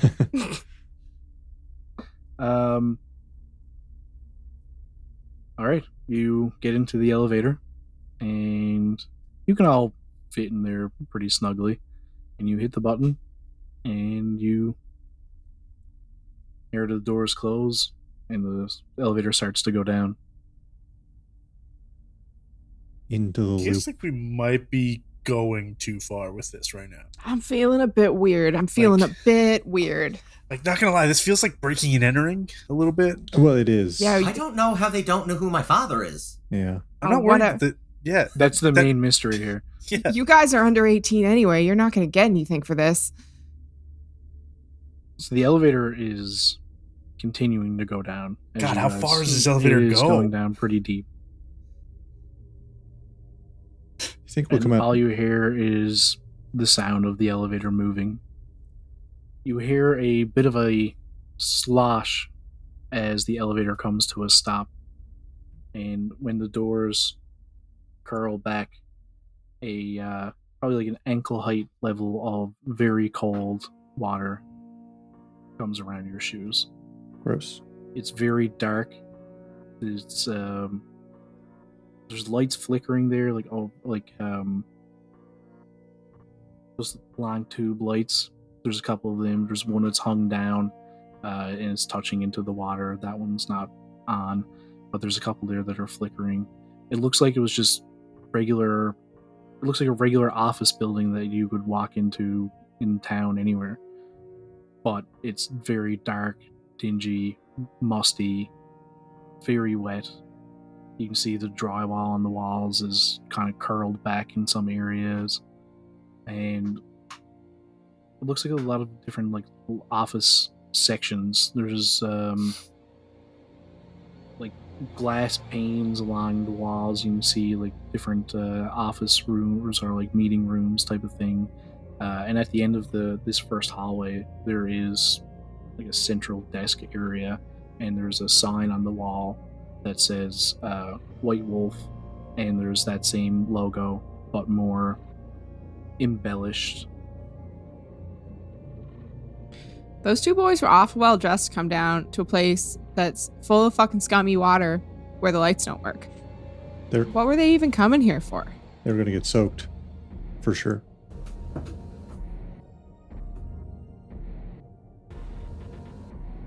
Why would they go from the community fair back to this place? We know they're not staying here, right? Because Donald said they're up at the motel. Maybe they're Did monitoring Donald say- people. Did Donald say they were staying at the hotel? No, he didn't. Fuck. Maybe they were there. Okay. Maybe they were just there to watch people, and then come back here to check levels or something. So it was kind of like before my time, but do we know how far they actually made it with like cybernetic enhancements? Those guys were pretty robotic. It's true. I mean, You they know were that at the they're- fair, but You know that back in like the height of the loop and when new technologies were coming around all the time, that there were talks of people becoming essentially androids, but it was always rumors. Nothing ever like there was never anyone on Oprah being like, I'm the first android or anything like that. I mean, they looked pretty worried when they couldn't get in. Maybe they need to recharge. All right, well, fuck it. Orla's gonna walk out and see if there's see what's left around, I guess, in this office space. Is there like filing cabinets? Are there still like office supplies and records and shit here? It seems pretty wrecked. There's like way above the level of the water that's in here now is obvious damage from water, and it looks a bit more extensive than what would have happened from water seeping up over the years. There's a lot of windows that are smashed out. The chairs and tables are broken and pushed up against like the back walls. If there are filing cabinets around, they've been knocked down, and any files that would be in them would be absolutely soaking wet and probably rotten at this point in time. But you can certainly have a look through them. I mean, no. What about Sorry, just to get a sense of the space. We're looking down a hallway and there's like doors off it. Can we see the end of the hallway? Is there like another? No, there seems to be like a central lobby area where this main desk is. You can Okay. see another hallway to either side of it behind it, but they seem to go off in different directions, not just straight down. You can't see further down. Okay. So, if these guys were being investigated for illegal activities, if we can find proof of that, the government would have to sell to my father. And I mean, maybe a bunch of the people here who like lost their jobs and shit could get like some lawsuit money. Compensated, yeah. Yeah, totally. All right. So you guys want All to right. continue down Let's go in. Yeah, let's go further look at into this the depths? spooky shit. What the fuck are we even doing here? Just hold your hockey stick high, buddy. Ugh. You should use your hockey stick and put it in front of the door so the elevator doors can't close and they can't call the elevator back up. Do you know what type of hockey stick this is? Exactly. wooden. No, I'm not taking it. It's carbon fiber. All right, let's Okay, wedge a couple so- chairs in. Okay. It's a good call, Mary. You're gonna wedge a couple of chairs into like the elevator door. Yeah. Yeah. What you're saying? Okay. They seem to be holding. So you guys walk down. And you get to the main desk. Until the here. elevator doors grow teeth. They have already. Yeah. You hear the sound of a chainsaw, but you look behind you and it's just teeth. Jesus. You guys head up the hallway. You still with us, Sticks? Right behind you. As you walk down the hallway, it's more of the same. Eventually, you were going so long you can't even see where you turned up here. And not long after checking to see if you can see where you started at that little fork to the cafeteria, you find a door at the end of the hallway. It's just a regular wooden door. And you push it open and continue, I would imagine. Yeah. You open up the Have a look door, through. and the water at your feet kind of pours forward into this area. Ooh. It doesn't seem like this area had any water damage to it. Wait, this fucking wooden door was holding the water back? Yes. And as you stand there, more and more water continues to pour Yeah, get in into and the shut the new door. area. Ah, What does it look like before we fucking rush into? Is It's there still a more of hole? the same. Okay. Still more of the same business area. Is this just So you there's guys go in. infinite business? Like, does this? Okay, hear me out. Does this go across the ocean? It's just business area after business Oh, area God. after Business ocean. area. That's like truly hell. Yeah. Yeah, Just that would unending be- cubicles all the way to Europe. The direction you're heading in, would be back towards land, not out towards the ocean. So you guys close Orla's the door. not going through first. If someone else wants to go through. Elliot will go. He's curious. Yeah, at the prospect of getting the information necessary to procure this land, Mary is quite single-minded right now. You know, Ollie will So walk. She's right there. we got to take it Ollie will away. walk by Orla, going like, All right, if everyone's going, I'm going. But We got to take. You shut the door behind you, and the water stops pouring in and kind of seems to level out. And you stop and listen for a minute, and you notice a lack of sound that you didn't realize was there. It just seems way more quiet. It's almost... You almost feel like you could hear an echo if you were to yell out. It's not that you can, like, as you step into the now wet carpeted flooring, that the sloshes Now that- echo back at you, but it is very, very quiet. And as you look around, you can see that there was a little bit of water damage around the bottom of the floor here. The baseboards and everything are just kind of warped and everything, nowhere near the extent of what was behind in the other area, but there is some water We damage. look around there. and see if there's any flashlights or anything. Sure, give me an investigate.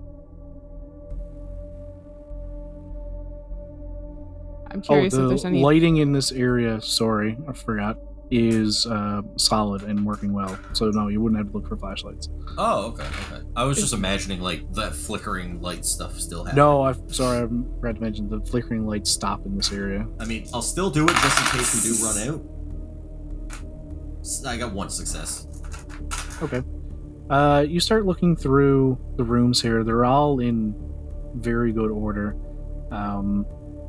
Again, though, there's no signs of computers on any of the desks in here. As you open up things and start looking for flashlights, you don't find any forms of technology. You find pens and pencils and paper, paper clips, scotch tape, or loop tape, and all other kinds of office goods. But you don't find any forms of technology whatsoever, including flashlights. Would these... I mean, this would be the room where the filing cabinets would still have documents, right? Like, do we want to take a minute here? Yep. Sure, I will I'll help say you with that. you find a room that's like a probably like a janitorial closet, and you find an area where there was like, you can see there's like chargers and stuff for walkie-talkies, and it's all labeled with those little, embossed label makers. The Dymo? Walkie-talkies. You see an area, flashlights and batteries, and they're all empty. There's nothing there. Oh my god, what if they're crawling around? Holy Christ. I didn't even think of them still being in here. Ugh, that hockey stick might come in handy. Yeah, and I'm not using it to help you. I mean, that makes a lot more sense as to why they're called walkie-talkies, right? Yeah, now they're walking talkings. Yeah, I guess looking around for any intact paperwork in this area. Yes, 100%. Sure. Is everybody going to be doing that? Yes. All right. Okay. Everybody give me an investigate. Check.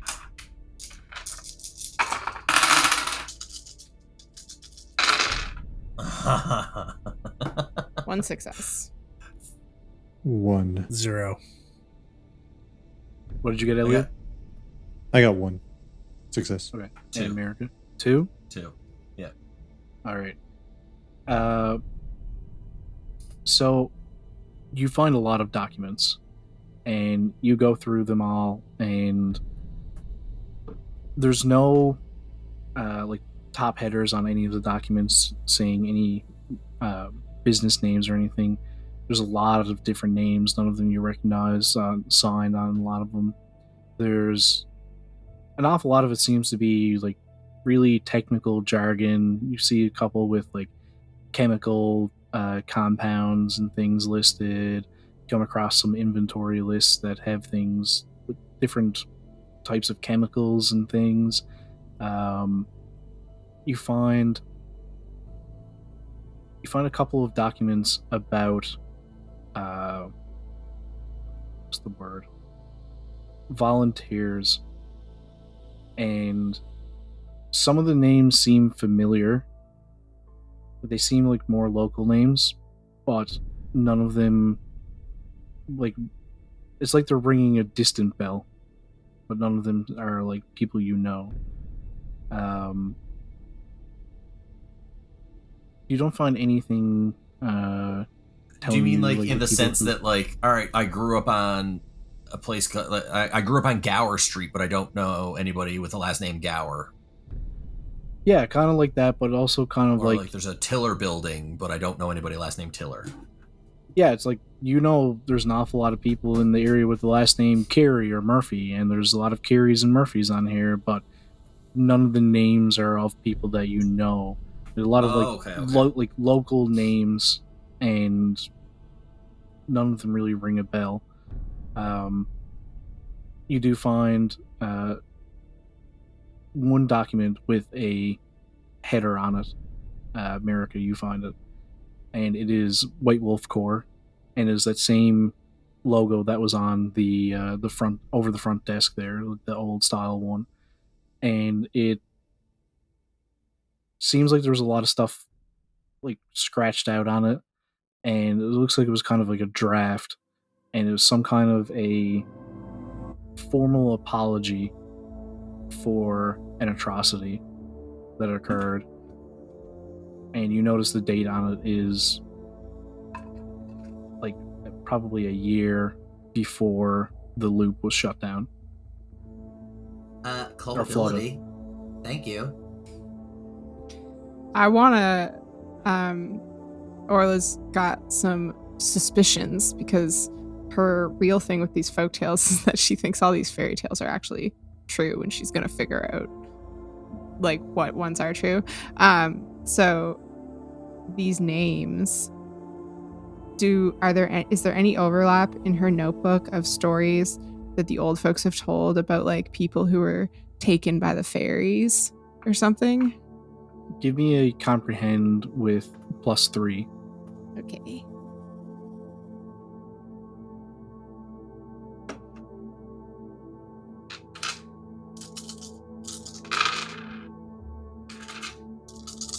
Christ.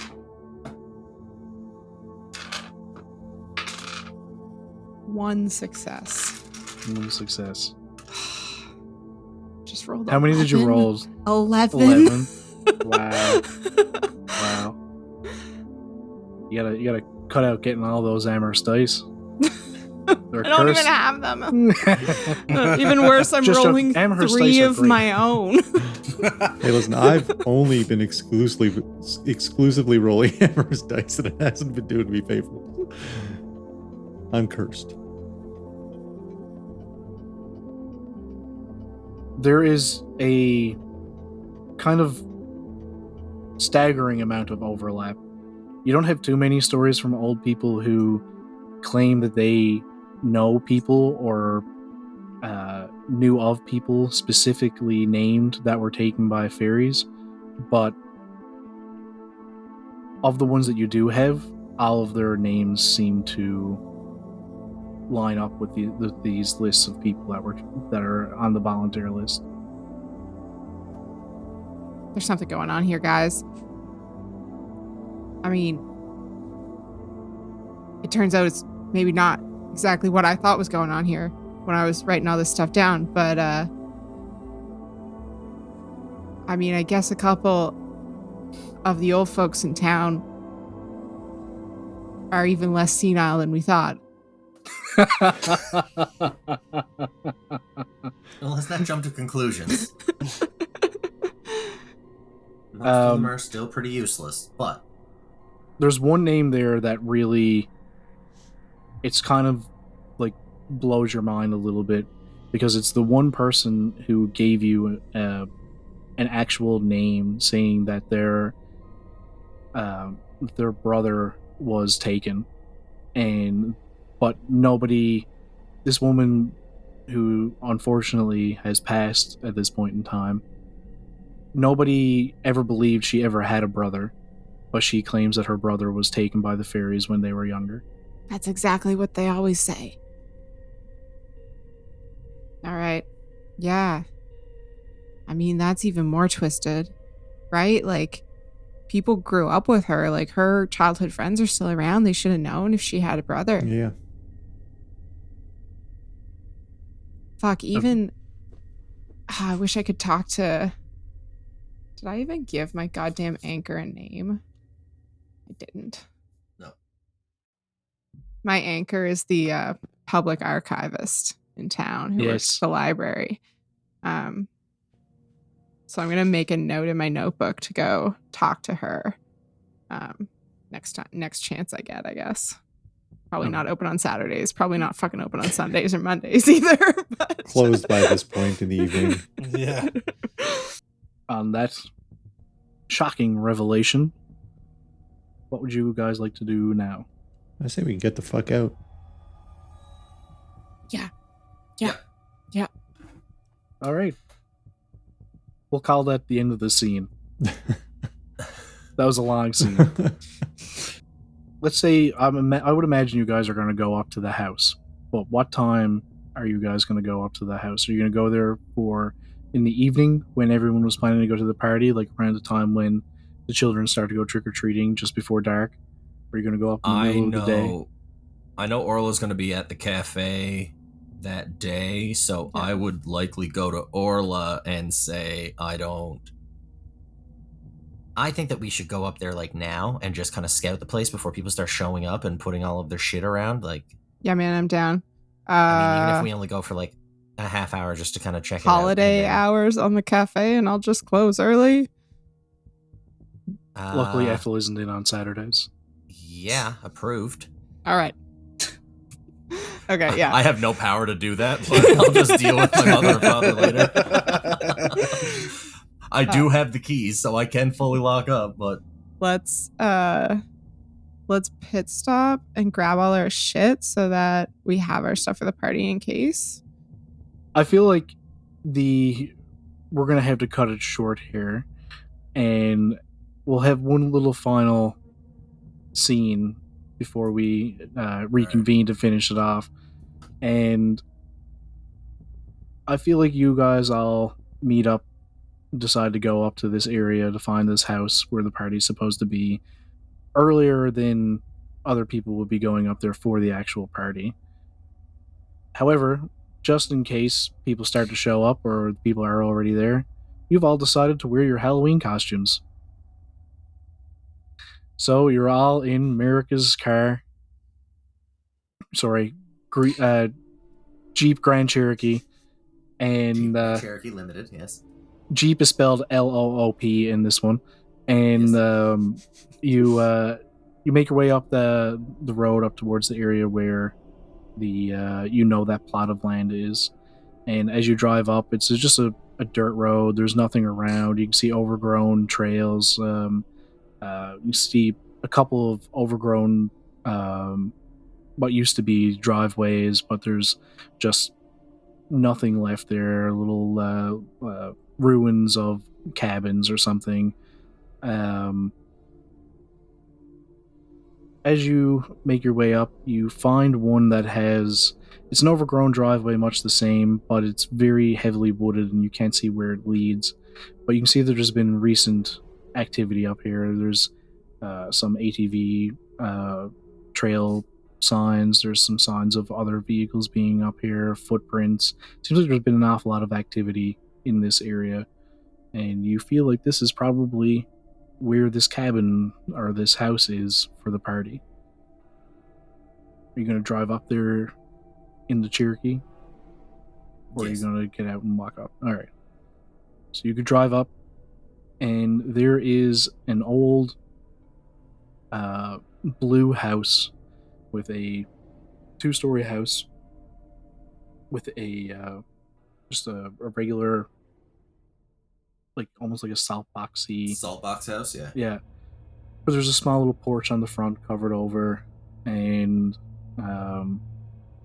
it's all the paint on the clapboard is very chipped off. The blue on it is faded in some areas, and you can kind of see where the trees have stopped the sun getting to other areas, and it's not quite as faded, but still pretty faded. The roof is bowed in the middle of it, and there's a couple of the windows around are broken out, but you can see that there's definite signs of people having been here over the past little while, and not just like one vehicle, but a bunch of them. There's no vehicles here at the moment, and the front door is